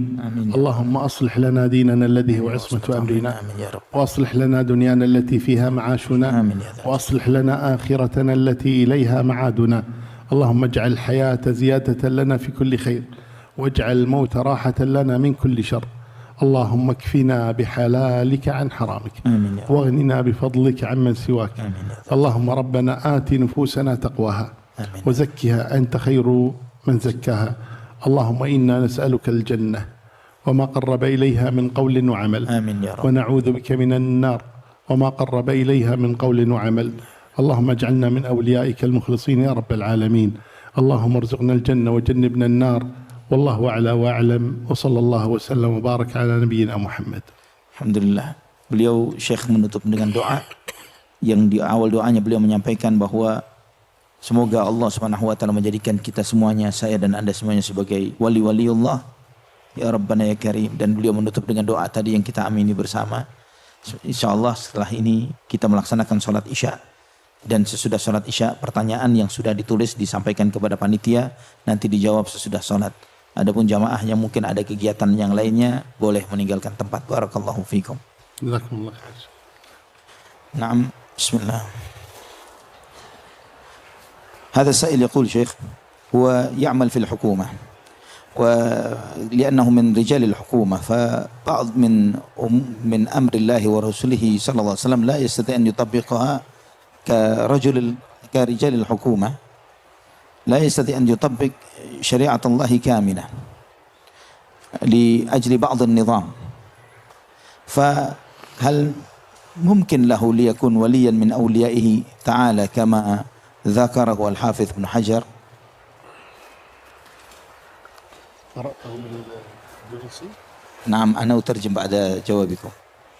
طيب lama أقرأ بعد. Ini pertanyaan bertanya, jika sebagai aparat pemerintah masih ada sebagian kecil perintah Allah dan Rasulnya yang belum bisa dilakukan dengan sempurna karena adanya aturan, apakah masih jadi waliullah dengan 3 kriteria yang disebutkan oleh Ibnu Hajar al-Asqalani? Bismillahirrahmanirrahim. Alhamdulillahi Rabbil Alamin.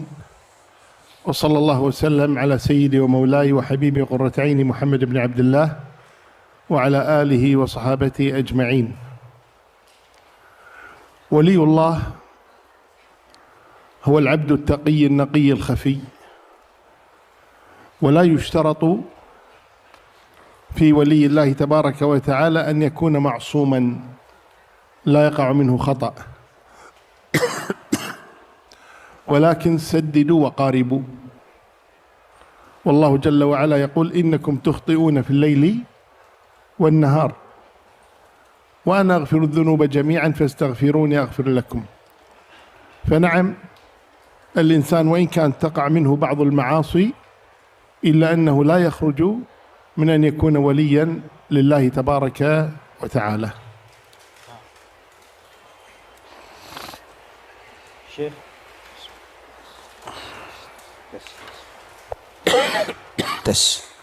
Syekh menjawab bahwa waliullah adalah at-taqiyun naqiyul khafi, sebagaimana sabda Nabi sallallahu alaihi wasallam, yaitu orang yang bertakwa, yang bersih hatinya dan terus berusaha untuk menyembunyikan amal ibadahnya. Dan tidak harus seorang waliullah itu adalah orang yang maksum, yang tidak berbuat salah. Karena waliullah bisa berbuat salah. Sebagaimana Allah Subhanahu wa taala firmankan, "Innakum tukhti'una fil laili wan nahar." Bahwa sesungguhnya kalian manusia berbuat salah siang dan malam. Nah, ya artinya bahwa waliullah mungkin dia berbuat salah, mungkin dia terjerumus dalam dosa. Tidaklah menjadi syarat sebagai waliullah adalah orang yang terbebas dari kesalahan. Allah a'lam bishawab. Hadha as-sa'il tsani yaqul, Assalamualaikum, alhamdulillah ana marrah sa'idah jiddan jiddan fi syufatik wal muqabalah hadhihi li'anni wahdahu min mutaba'atik fil Instagram min Indonesia. أرجو دعواتك لنا بالصحة والعافية. عندي سؤالين. الأول، نحن النساء بعد الدورة الشهرية إذا مثلا تطهرنا في العصر، هل من الواجب علينا جمع صلاة الظهر مع العصر، أو تطهرنا بعد العشاء أن نجمع صلاة المغرب والعشاء؟ هكذا.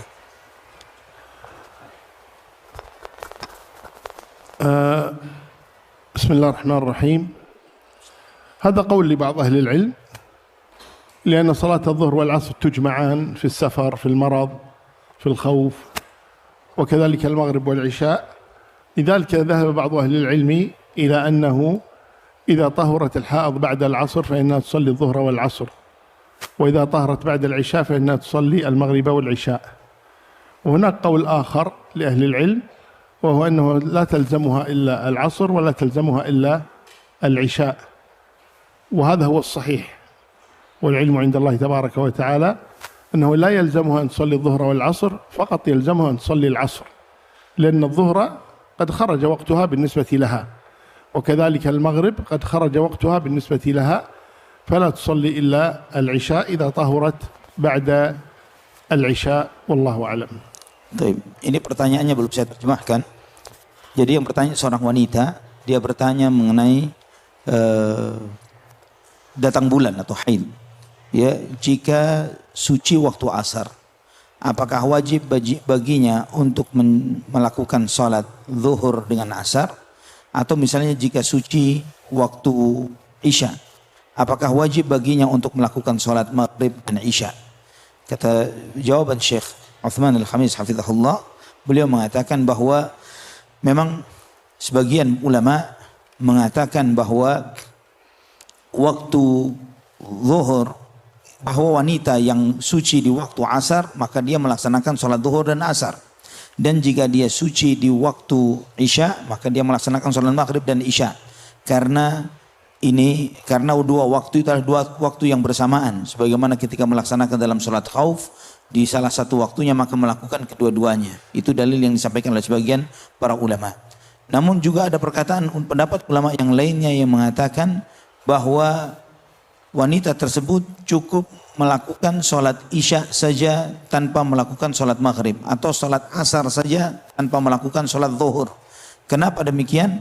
Karena bagi wanita tersebut sholat maghrib itu sudah terlewat, atau sholat zuhurnya sudah terlewat. Maka yang menjadi kewajiban baginya untuk dia lakukan adalah di sholat yang belakangan saja, yang asarnya atau isya'nya saja. Dan itu yang beliau rajihkan, itulah yang rajih insyaallah. Hadha sa'il yaqul, Assalamualaikum warahmatullahi wabarakatuh, ahlan wa sahlan wa marhaban bika fi biladil mubarak insyaallah, ahsanallahu ilaik wa talaqat al ummah da'watak bil qabul.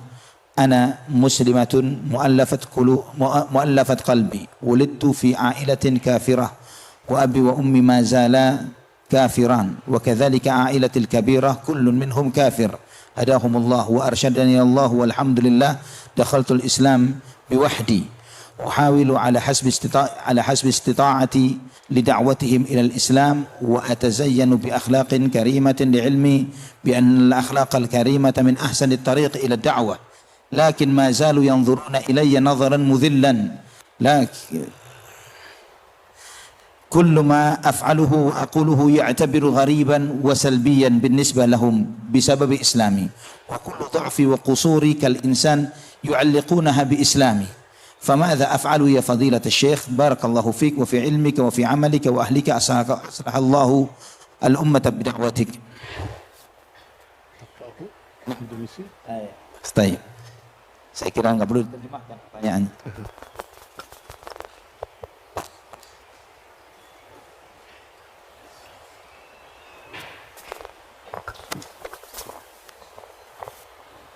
Tes. Nah, tes masuk. Nah, pertanyaannya dari seorang muslimah mu'allaf.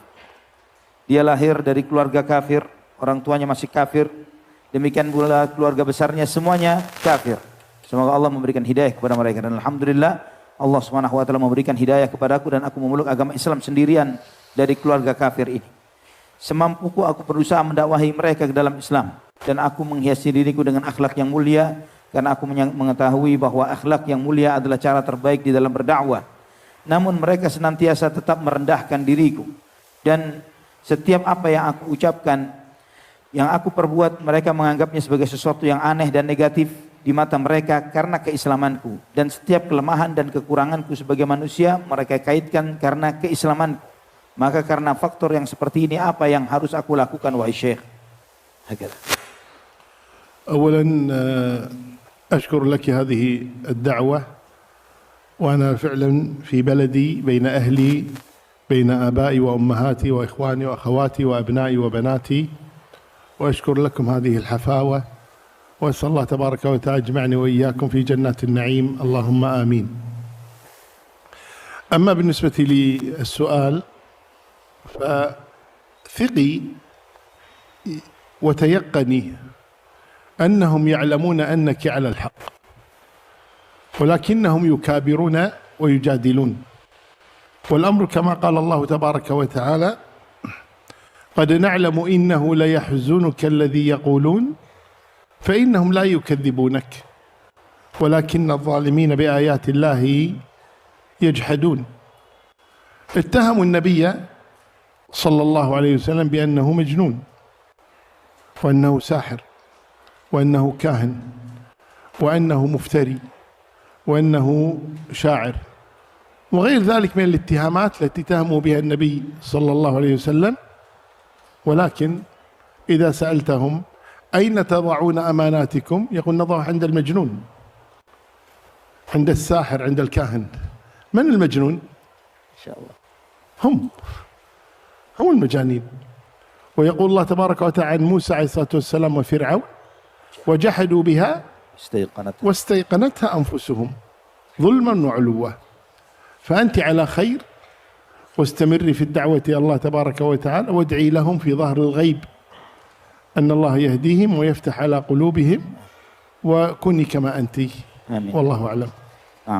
Setelah Syekh mendoakan keluarga penanya semoga diberi hidayah oleh Allah Subhanahu wa taala untuk memeluk dinul Islam, orang tuanya, keluarga besarnya dan semuanya, dan insyaallah disatukan di dalam surganya Allah Subhanahu wa taala.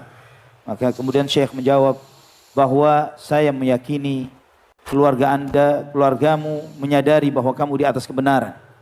Namun karena kesombongan mereka, keengganan mereka, sebagaimana itu juga dilakukan oleh orang-orang kafir Quraisy terhadap Rasulullah sallallahu alaihi wasallam. Sebagaimana Allah Subhanahu wa taala firmankan di antaranya, qad na'lamu innahu la yahzunuka alladhi yaqulun fa innahum la yukadzibunaka walakinna adh-dhalimina bi ayatillahi yajhadun. Ya Allah Subhanahu wa taala berfirman, sungguh kami maha tahu bahwa apa yang mereka ucapkan itu menyedihkan dirimu, namun mereka tidak mendustakanmu. Namun orang-orang zalim itu mereka memang menentang ayat-ayat Allah Subhanahu wa taala. Mereka mengatakan Nabi sallallahu alaihi wasallam sebagai majnun, syair, kadzab, pendusta, tukang sahir, penyihir dan lain sebagainya. Namun di saat yang bersamaan ketika mereka menitipkan amanah, mereka menitipkannya kepada Rasulullah sallallahu alaihi wasallam. Ya, apakah mungkin seorang orang gila dititipi amanah? Ya, sekarang yang menitipkan amanah kepada orang gila, siapa yang gila? Ya, Syekh, siapa yang gila? Ya, mereka yang gila menitipkan amanah kepada seorang yang dianggap gila oleh mereka. Sebagaimana juga Nabiullah Musa alaihissalam, ya, terhadap Fir'aun yang Allah Subhanahu wa taala firmankan wajahadu biha wastaiqanatha anfusuhum dzulman wa 'uluwa. Mereka menentangnya, namun di dalam hati mereka penuh keyakinan itu, namun yang menyebabkan mereka menolak itu adalah kezaliman dan kesombongan yang ada di dalam hati mereka.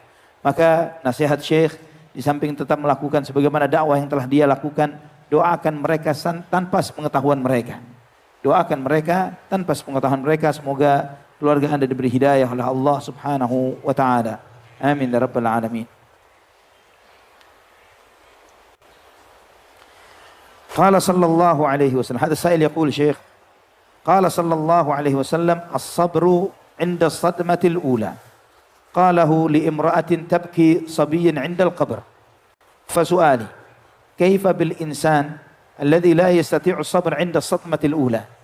يعني هو بكى وشكى ومرت الأيام وبعد ذلك أخيرا يقبل مصيره، هل ينفع صبره؟ هل يثاب بصبره المتأخر؟ وكيف نجمع بين هذا الحديث والآثار عن الثواب في كل مصيبة، والآثار عن حسن الظن بالله وأنه تعالى رحيم يقبل الأعمال الصالحات مهما تأخرت؟ جزاكم الله خيرا. أنا أترجم أولا شيخ.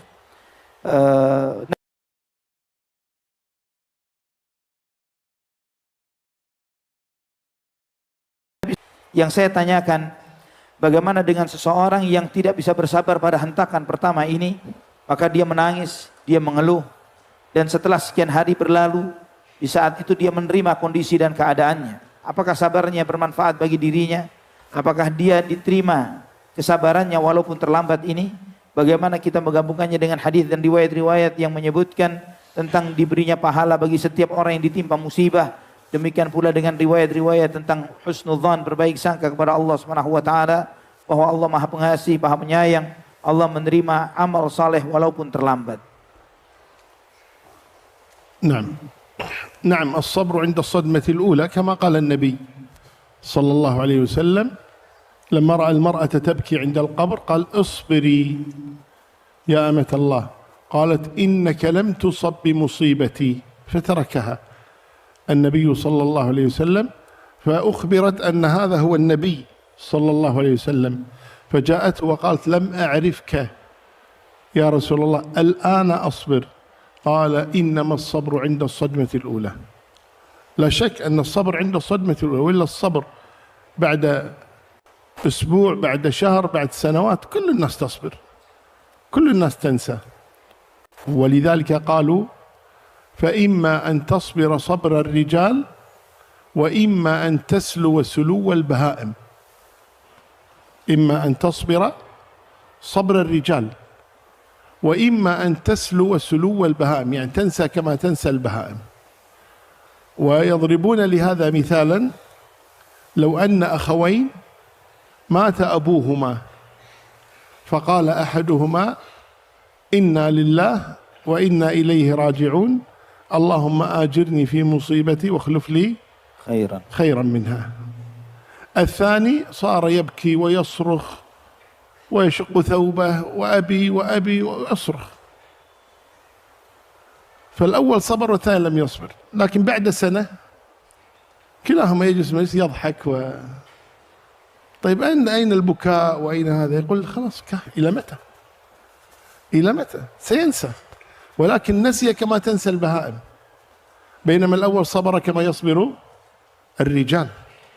فالأصل أن الإنسان الصبر الذي يؤجر عليه عند الصدمة، هذا هو الصبر الذي يؤجر عليه الإنسان. وأما الصبر بعد ذلك فهذا هو طبيعي جدا سيصبر الإنسان. فالإنسان يوطن نفسه، ولذلك الله تبارك وتعالى يقول اصبروا وصابروا. الآن قرأها الإمام اصبروا وصابروا، والله تبارك يقول واصبر نفسك وأمر أهلك بالصلاة واصطبر عليها. فالإنسان يحاول أن يتصبر، ومن يتصبر يصبره الله. فقطعا الصبر إنما يكون بالأجر عند صدمة الأولى. Nah, Syekh menjawab bahwa hadis yang disampaikan adalah terkait seorang wanita yang menangis terhadap anaknya yang meninggal dunia. Kemudian Nabi SAW mendatangi wanita tersebut dan menasihatinya untuk bersabar. Dan wanita itu mengatakan bahwa kamu tidak mengalami musibah seperti yang aku alami. Dan kemudian Nabi SAW pun pergi. Dan orang-orang menyampaikan kepada wanita tersebut bahwa yang menasihatimu tadi adalah Rasulullah SAW. Nah, maka kemudian wanita itu mencari Nabi SAW dan mengatakan, ya Rasulullah, saya tidak tahu jika tadi adalah engkau, kata wanita tersebut. Dan kemudian dia mengatakan bahwa saat ini saya mau bersabar. Saat ini saya mau bersabar. Maka Nabi SAW pun bersabda, innamas sabru inda sadmatil ula. Sesungguhnya kesabaran itu pada hentakan yang pertama. Dan memang ketika seseorang itu ditimpa musibah, pilihannya dia bersabar di saat itu atau dia dalam kondisi tertentu pasti akan sampai kepada titik di mana dia terlupakan dari musibah yang dialaminya. Maka dalam pepatah disampaikan, sabarlah kalian seperti sabarnya lelaki sejati, atau hiburlah dirimu seperti hewan. Maksudnya dia memberikan contoh tentang dua orang laki-laki yang ditimpa musibah, orang tuanya meninggal dunia. Yang satu dia mengatakan inna lillahi wa inna ilaihi raji'un, Allahumma ajirni fi musibati wa akhlif li khairan minha. Dia mengatakan sebagaimana yang diperintahkan oleh Allah Subhanahu wa taala, istirja', dan kemudian dia berdoa minta diberi pahala oleh Allah Subhanahu wa taala. Kemudian yang satunya lagi meratap, menangis seakan-akan tidak menerima dengan keadaan yang dialaminya. Namun selang beberapa waktu, setahun misalnya, dia mendapati dua orang saudara ini duduk berdua tertawa dan lain sebagainya. Artinya menunjukkan bahwa bagaimanapun beratnya musibah, suatu saat pasti Anda melupakan beratnya musibah itu. Ya, setiap orang pasti mengalami kondisi atau keadaan di mana dia terhentak dengan musibah dan kemudian dengan berjalannya waktu dia melupakan musibah itu. Nah, namun kondisi nilai yang diberikan pahala terbesar oleh Allah Subhanahu wa taala bukanlah ketika seseorang itu terhibur setelah berjalan sekian waktu, semua orang pasti mengalami hal yang sama. Namun dinilainya kesabaran adalah ketika pada hentakan yang pertama. Innamas sabru 'inda sadmatil ula.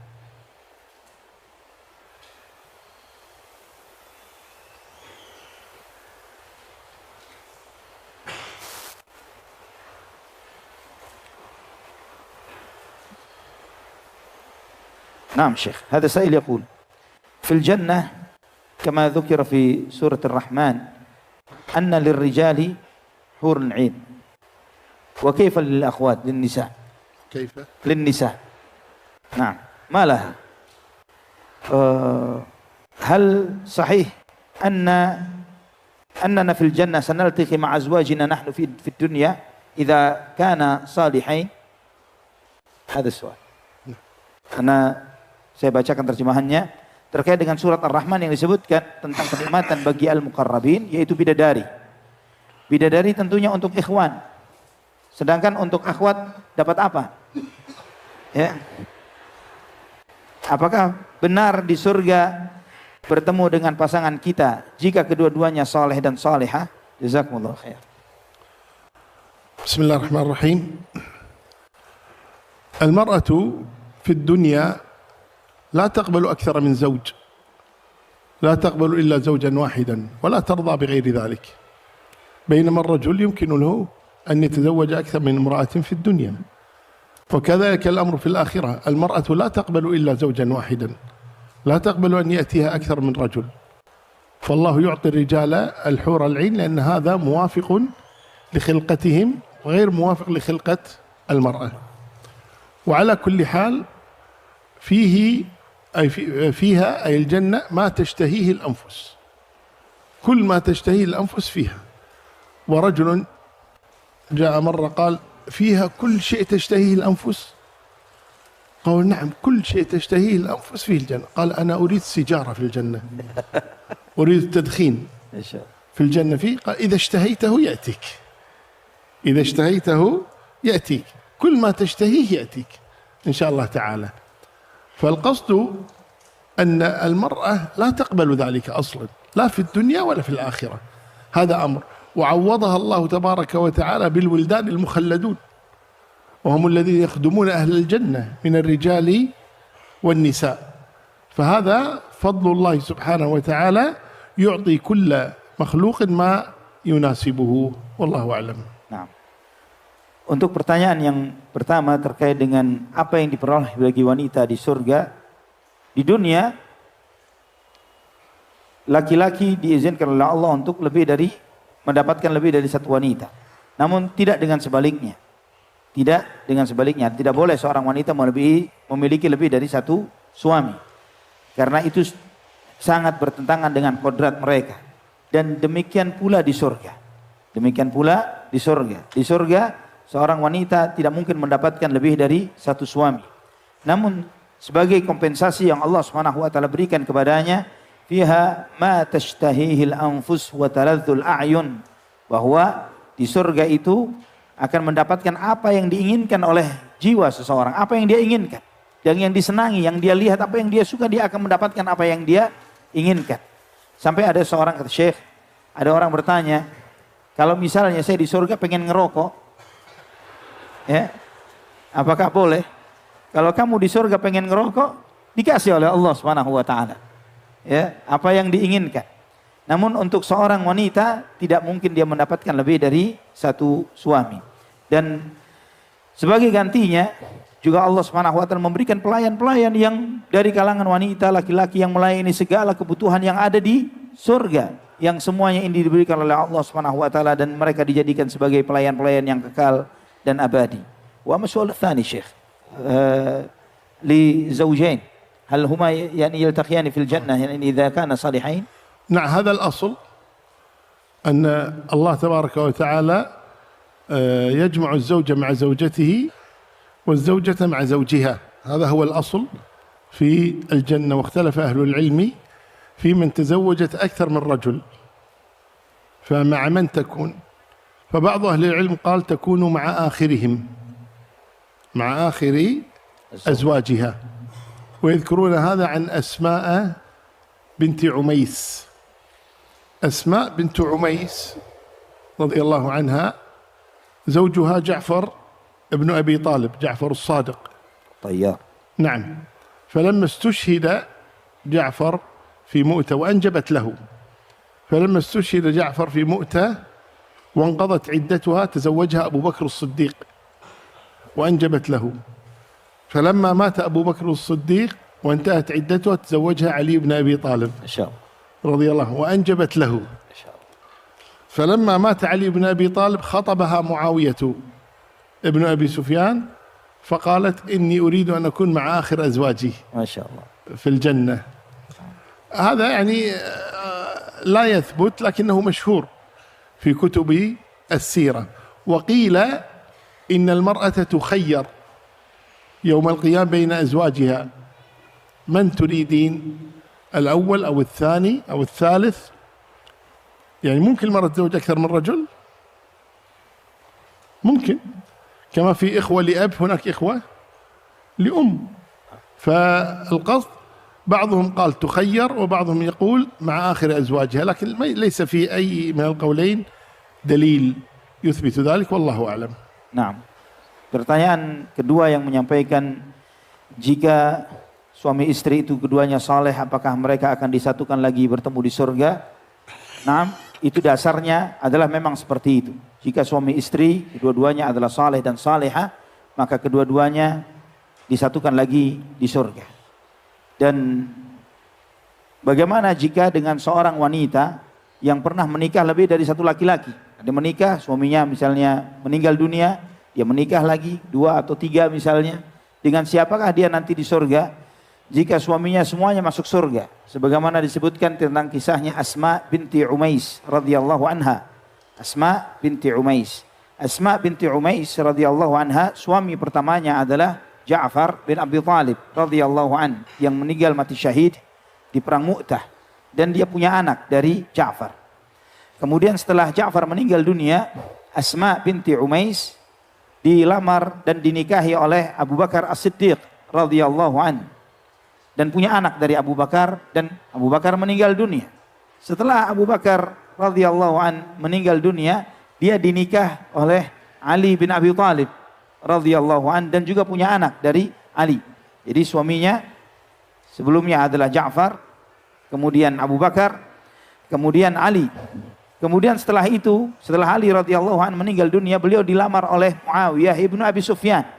Namun kemudian Asma binti Umais mengatakan, aku ingin bersama suamiku Ali bin Abi Talib. Jadi dia tidak ingin menikah lagi. Dari sini menyebutkan bahwa salah satu riwayat mengatakan bahwa wanita itu yang memiliki yang pernah menikah dengan lebih dari satu laki-laki, artinya suaminya meninggal, kemudian dia menikah lagi dan sebagainya, dia bersama dengan suami terakhirnya. Ini salah satu qaulnya ulama. Ada lagi pendapat yang mengatakan bahwa dia disuruh memilih salah satu dari suaminya tersebut, mana yang dia lebih cenderung kepadanya, apakah yang pertama ataukah yang kedua ataukah yang ketiga. Namun hal ini tidak memiliki dalil yang tetap dari Al-Quran maupun Sunnah Nabi Sallallahu Alaihi Wasallam.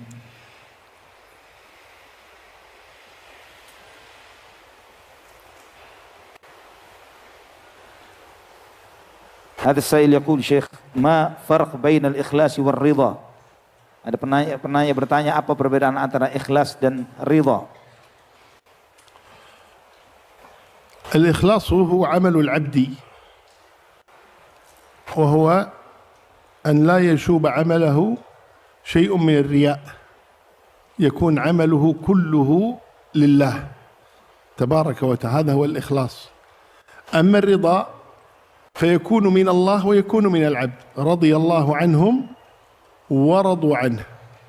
والرضا من الله تبارك وتعالى عن العبد هو قبول ما هو عليه، أن يقبل الله تبارك وتعالى ما هو عليه العبد ويرضاه، أي يقبله سبحانه وتعالى ويحبه.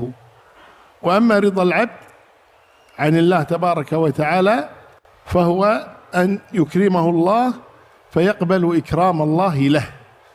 ولذلك قال الله تبارك وتعالى لعبد الله بن عمرو بن حرام والد جابر، قال تمنوا علي، هو من معه ممن استشهدوا في أحد، قالوا نتمنى أن ترضى عنا فإنا قد رضينا عنك، قال فإني أرضى عنكم فلا أغضب عليكم أبدا أو لا أسخط عليكم أبدا. فالرضا هو عكس السخط، والله أعلم. Syekh menjelaskan bahwa ikhlas adalah ketika suatu amalan tidak ada motivasi lain kecuali Allah Subhanahu wa taala. Jadi amalan itu niat dan tujuannya murni karena Allah Subhanahu wa taala, itu ikhlas. Adapun ridha itu bisa datangnya dari Allah dan bisa juga dari hamba. Sebagaimana Allah berfirman radhiyallahu anhu wa radu an. Allah ridha kepadanya dan mereka ridha kepada Allah Subhanahu wa taala. Bagaimana Allah meridhai seorang hamba? Yaitu Allah Subhanahu wa taala menerima amalnya dan Allah Subhanahu wa taala menerima amal ibadahnya dan kemudian Allah Subhanahu wa taala mencintainya. Dan apa ridhanya yang ridha dari hamba? Yaitu Allah Subhanahu wa taala memuliakan hamba tersebut, memuliakan hamba itu dan kemudian menerima amal ibadah hamba itu. Jadi kalau ikhlas ini dari hamba, adapun ridha adalah bisa dari Allah dan juga bisa dari hamba. Allah a'lam bishawab.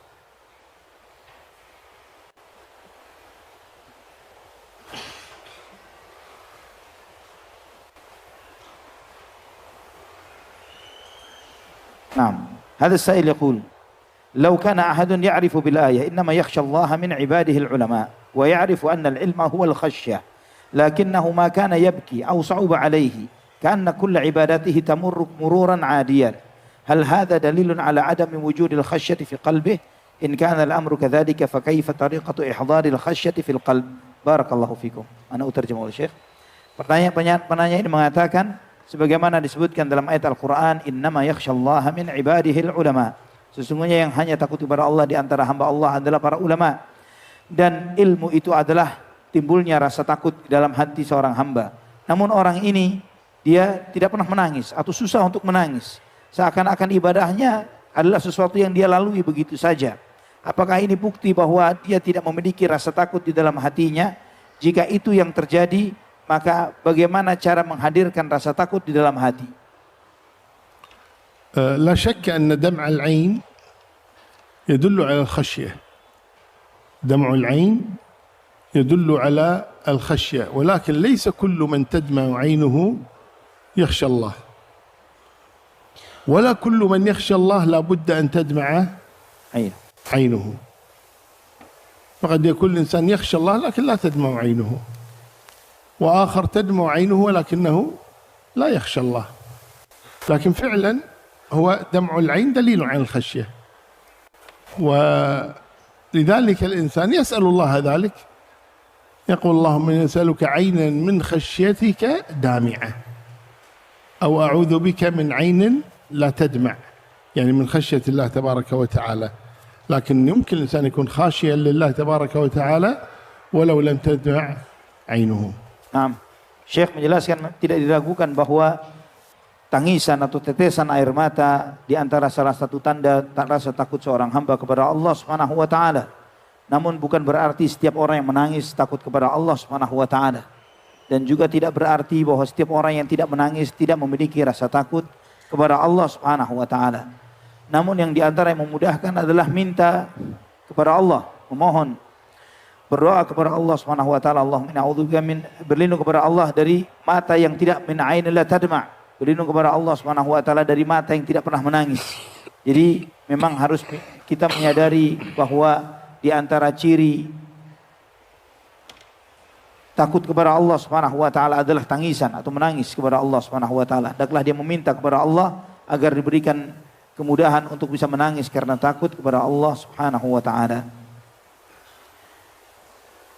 هذا السائل يقول شيخ في بعض الفرق عندهم مصطلح ولي مرشد، ماذا يعنى به؟ ولي مرشد هذا من مصطلح الصوفية. ولي مرشد نعم، هذا من مصطلح في الصوفية. Nah, ada pertanyaan yang ditujukan di sini, apa yang dimaksud dengan wali mursyid yang diklaim oleh golongan tertentu? Namun Syekh menjawab, saya tidak pernah tahu, tidak tahu. لكن على كل حال ما في إنسان يخاف الله يتقي الله ويقول أنا ولي أبدا. ولذلك ولي الله هو العبد التقي النقي الخفي، والمسلم دائما يتهم نفسه بالتقصير، ولا يمكن لمسلم أن يأتي ويقول أنا بلغت الكمال، أنا من أولياء الله. هذا لا يقوله إنسان مسلم فضلا عن عاقل، حتى العاقل لا يقول هذا. هذا والله تبارك يقول فلا تزكوا أنفسكم، وإنما الإنسان دائما يتهم نفسه بالتقصير ويسأل الله تبارك وتعالى يجعله من أوليائه ويحسن الظن بالله تبارك وتعالى، لكن لا يميز نفسه على الناس ويقول أنا أتقى شخص وأنا أفضل شخص وأنا، هذا كله لا يليق بالمسلمين بل ولا يليق بالعاقل. Nah, Syekh menjelaskan, namun yang harus disadari dan diyakini adalah seseorang tidak boleh mengklaim atau merasa dirinya sebagai wali atau yang bertakwa kepada Allah Subhanahu wa taala sudah sampai pada derajat tertentu dalam keimanan. Namun yang harus ada pada dirinya adalah rasa takut kepada Allah Subhanahu wa taala dan terus mempertanyakan ke dalam dirinya tentang imannya, tentang takwanya. Karena Allah Subhanahu wa taala mengingatkan, fala tuzakku anfusakum, janganlah engkau merasa dirimu suci, jangan engkau merasa dirimu bersih. Ya, seorang yang bertakwa kepada Allah Subhanahu wa taala, mereka selalu menggabungkan antara rasa takut kepada Allah Subhanahu wa taala dan terus beramal. Walaupun sehebat apapun amal yang Anda lakukan, sebagus apapun amal itu, jangan pernah merasa dirinya sebagai hamba yang saleh, sebagai waliullah. Ini tidak sepantasnya bagi seorang yang bertakwa kepada Allah memiliki hati dan pemikiran yang seperti itu. وكذلك أولياء الله سبحانه وتعالى ليس لهم لباس خاص ولا لهم مشية خاصة ولا يحرم عليهم شيء يحل للناس ولا يحل لهم شيء يحرم على الناس، بل هم ناس من الناس، بل الأصل أنهم أخفياء. أولياء الله تبارك وتعالى هم الأتقياء الأخفياء، وليسوا الذين يصرحون يقول نحن الأولياء ونحن هذا كله من تزيين الشيطان. Nah, dan para aulia Allah, mereka tidak memiliki pakaian spesifik, pakaian khusus tertentu yang berbeda dari pakaian manusia yang lainnya. Dan juga mereka tidak memiliki syariat tertentu yang mereka dihalalkan dari hal-hal yang haram tertentu dari yang berbeda dengan yang lainnya. Mereka sama semuanya. Ya, bahkan pada hakikatnya para aulia Allah adalah atqiya akhfiya, orang yang bertakwa kepada Allah Subhanahu wa taala yang mereka menyembunyikan amal ibadahnya. Mereka tidak suka terkenal, tersohor, dikenal oleh orang banyak, namun mereka malah lebih menyembunyikan amal ibadahnya. Bukan orang yang memperkenalkan dirinya sebagai para wali atau para aulia Allah dengan pakaian tertentu, dengan amalan-amalan tertentu yang berbeda dari kaum muslimin yang lainnya. Ada soal akhir, Syekh? Nah, ada pertanyaan yang terakhir.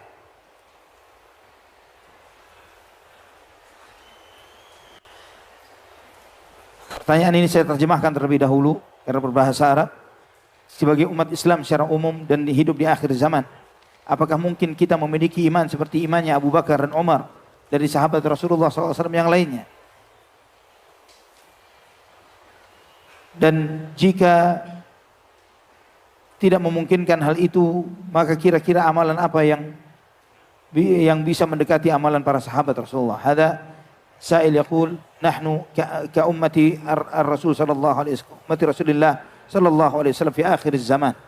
Hal yumkin lana iman ka imani Abi Bakar wa Umar ibn al-Khattab min ashabi Rasulillah sallallahu alaihi wasallam idza lam yumkin ayyu amalin taqriban ila imanil ashab, ya ayyu amalin na'maluha taqriban hatta naqtarib atau nakun ka ashabi Rasulillah sallallahu alaihi wasallam.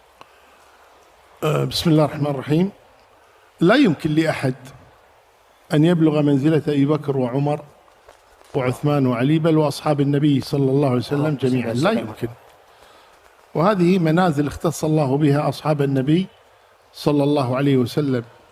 يقول ربنا تبارك وتعالى لا يستوي منكم من أنفق من قبل الفتح وقاتل أولئك أعظم درجة من الذين أنفقوا من بعد وقاتلوا وكلا وعد الله الحسنى. وقال محمد رسول الله والذين معه أشداء على الكفار رحماء بينهم تراهم ركعا سجدا. فلا يمكن أبدا أن يأتي قوم أفضل من أصحاب النبي صلى الله عليه وسلم. ولذا قال صلى الله عليه وسلم لو أنفق أحدكم مثل أحد ذهبا ما بلغ مد أحدهم ولا نصيفه. هذا هو المد الذي يملأ الكفين. لو أنفق واحد منا مثل جبل أحد لا يبلغ مدا قدمه صحابي بل ولا نصف مد أبدا. فكيف يقال بعد ذلك إن هناك من يكون أفضل من أبي بكر وعمر أو مثل إيمان أبي بكر وعمر؟ لا يمكن أبدا. وقد جاء في الحديث أن النبي صلى الله عليه وسلم قال رأيت كأن ميزانا نزل من السماء فوزنت بالأمة، يعني النبي صلى الله عليه وسلم في كفة والأمة كلها في كفة، قال فوزنتهم. النبي أثقل.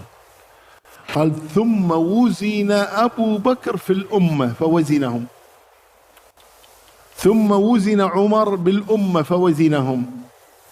فالقضية إذا كان أصحاب النبي صلى الله عليه وسلم لا يمكن أن يصلوا إلى منزلة أبي بكر، فكيف من بعدهم من أمثالنا أو من يأتي بعدنا يكون مثل أصحاب النبي صلى الله عليه وسلم أو مثل أبي بكر الصديق رضي الله عنهم أجمعين؟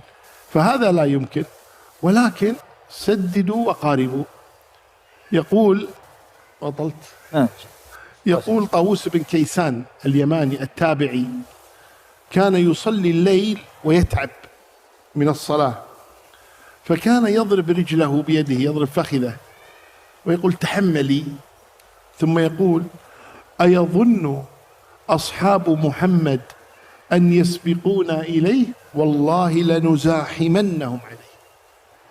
يعني نزاحم، لكن ما قال نكون أفضل منهم، نزاحمهم يعني نقترب من النبي صلى الله عليه وسلم. كما قال كعب الأسلمي لما قال له النبي صلى الله عليه وسلم سلني، قال أسألك مرافقتك في الجنة، قال أعني على نفسك بكثرة السجود. فهذا الذي يمكن أن نطلب أن يحشرنا الله مع نبيه صلى الله عليه وسلم، نطلب أن الفردوس الأعلى، لكن لا يمكن أبدا أن نكون مثل أصحاب النبي صلى الله عليه وسلم. لا يمكن واحد غدا يقول اللهم نسألك أكون أفضل من داود عليه السلام ويوسف، وهذا يتجرأ زيادة، هذا كلام باطل أبدا. Nah, Syekh menjawab bahwa mustahil dan tidak mungkin kita bisa seperti Abu Bakar dan Umar dan bahkan seluruh para sahabat radhiyallahu anhum ajma'in. Bahkan para sahabat pun satu dengan yang lainnya tidak satu level. Sebagaimana yang Allah Subhanahu wa taala firmankan la yastawi minkum man anfaqa min qabli al-fathi wa qatala ulaika a'zamu darajatan minal ladzina anfaqu min ba'du wa qatalu wa kullu wa'adallahu al-husna. Tidaklah sama orang-orang yang menafkahkan di antara kalian yang menafkahkan hartanya sebelum Fathu Makkah dan berjihad sebelum Fathu Makkah. Orang-orang yang berjihad dan menafkahkan hartanya sebelum Fathu Makkah, mereka lebih besar pahalanya ketimbang orang-orang yang menafkahkan hartanya dan mereka beriman yang berperang setelah Fathu Makkah, dan dua-duanya diberikan janji kebaikan oleh Allah Subhanahu wa taala. Ini menunjukkan bagaimana perbedaan level di antara para sahabat, dan juga Allah Subhanahu wa taala memuji para sahabat Rasulullah SAW, di antaranya Muhammad Rasulullah walladzina ma'ahu asyidda'u 'alal kuffar ruhama'u bainahum. Muhammad SAW adalah utusan Allah dan orang-orang yang bersama beliau adalah sangat keras terhadap orang kafir dan saling mengasihi di antara mereka. Dan juga Nabi sallallahu alaihi wasallam pernah bersabda, la tasubbu ashabi, jangan pernah kalian mencela para sahabatku. Walladzi nafsi biyadihi law anfaqa ahadukum mithlal uhudi dhahaban ma balagha mudda ahadihim wala nasifahu. Demi Allah yang jiwa Muhammad berada di tangannya, jika ada salah seorang di antara kalian menafkahkan emas seberat gunung Uhud, emas seberat gunung Uhud tidak akan bisa menggapai pahala kedua genggam tangan para sahabat atau pahala sedekah separuh tangan sahabat. Sedekahnya sahabat dengan separuh tangannya ini lebih besar daripada sedekah kita emas seberat gunung Uhud. Maka bagaimana kita bisa mencapai atau menggapai derajatnya Abu Bakar dan Umar. Dan Abu Bakar dan Umar pernah disebutkan dalam sebuah hadis. Nabi SAW menyampaikan bahwa seakan-akan diturunkan sebuah timbangan kepadaku. Kemudian aku ditimbang dan seluruh umatku ditimbang ditaruh di satu anak timbangan. Dan aku lebih berat dari seluruh umatku. Iman Rasulullah SAW. Kemudian Abu Bakar As-Siddiq ditaruh di satu anak timbangan. Dan seluruh umat Muhammad SAW ditaruh di satu anak timbangan yang lain. Lebih berat imannya Abu Bakar radhiyallahu an. Kemudian Umar radhiyallahu an ditaruh di satu anak timbangan. Dan kemudian seluruh umat Muhammad SAW ditaruh di satu anak timbangan. Lebih berat timbangannya Umar. Jika para sahabat saja mustahil dan tidak mungkin mereka bisa mencapai levelnya Abu Bakar dan Umar, bagaimana dengan kita yang bukan masuk bagian dari para sahabat? Maka di antara para ulama tabi'in adalah Tawus bin Kisan rahimahullah. Beliau sangat bersungguh-sungguh dalam beribadah kepada Allah Subhanahu wa taala. Bersungguh-sungguh sampai dia sholat malam, sampai dia lelah kakinya dan dia menepuk kakinya. Dia tepuk kakinya. Dia mengatakan, "Jangan kamu lelah, jangan kamu capek. Memang tidak mungkin menggapai derajatnya para sahabat, tapi setidaknya bisa meramaikan rombongan mereka." Meramaikan rombongan mereka. Yang bisa dilakukan adalah saddidu wa qaribu, yaitu bersikap luruslah dan mendekat. Berusaha lurus, fokus kepada tujuan dan berusaha mendekat kepada sasaran tersebut. Sebagaimana salah seorang sahabat yang ketika dia membantu Rasulullah SAW dan kemudian Nabi SAW menanyakan, "Apa yang kamu minta dariku?" Maka orang ini mengatakan, "Saya tidak meminta sesuatu ya Rasulullah kecuali satu hal saja, yaitu murafaqatuka fil jannah, menjadi sahabat dan temanmu di surga." Maka Nabi SAW menyampaikan kepada sahabat tersebut, "A'inni bikathratis sujud." Bantu aku dengan memperbanyak sujud. Itu yang disebutkan oleh Nabi SAW. Maka kita, kata Syekh, mustahil bagi kita untuk bisa seperti Abu Bakar atau Umar atau bahkan para sahabat radhiyallahu anhum ajma'in, karena mereka memiliki level dan kedudukan tersendiri di sisi Allah Subhanahu wa taala dan Rasulnya yang tidak mungkin kita menggapainya. Dan itu tidak mengecilkan hati kita untuk meminta surga kepada Allah Subhanahu wa taala, untuk meminta Jannatul Firdausil A'la, untuk minta kepada Allah untuk berada di surga Firdaus yang tertinggi. Dan itu adalah karena rahmat Allah Subhanahu wa taala. Kita diminta oleh Nabi SAW, saddidu wa qaribu, bersikap benarlah dan mendekatlah kepada sasaran tersebut. Wallahu taala wa alam shawab. Ini adalah pertanyaan terakhir. Mungkin takhtim khatma Syekh. أشكركم حقيقة على هذه الدعوة وأسأل الله تبارك يجمعني وإياكم مرة ثانية. تزوروننا في الكويت إن شاء الله تعالى. يا ربنا يا كريم. الله يحييكم ويحفظكم إن شاء الله تعالى. يا ربنا يا كريم. آمين. الله يحفظكم مشكورين جدا. Ya, beliau mengatakan alhamdulillah ini kesempatan beliau yang kedua kedatang ke Indonesia dan insya Allah ada kesempatan lagi untuk berikutnya di kota Bandung ini juga, dan beliau berharap siapa di antara kalian mungkin mau mengunjungi Syekh di Kuwait katanya. Semoga insya Allah bisa ke Kuwait ya, ke tempat Syekh. Ya, semoga Allah Subhanahu wa taala menyatukan kita semuanya dalam kebaikan. Mungkin sampai di sini ikhwah fillah rahimani wa rahimakumullah. Kesempatan kita pada malam hari ini masih ada beberapa pertanyaan yang belum terjawab dan qadarullah ma syaa fa'al karena waktu yang terbatas, dan saya pribadi sebagai penerjemah memohon maaf jika banyak hal yang mungkin terlewat, banyak hal yang mungkin tidak bisa diterjemahkan dengan baik. Saya mohon ampun kepada Allah Subhanahu wa taala dan mohon maaf kepada Syekh dan kepada antum semuanya. Barakallahu fikum. Kita tutup dengan doa kafaratul majlis. Subhanakallahumma wa bihamdik asyhadu an la ilaha illa anta astaghfiruka wa atubu ilaik. Wassalamu alaikum warahmatullahi wabarakatuh.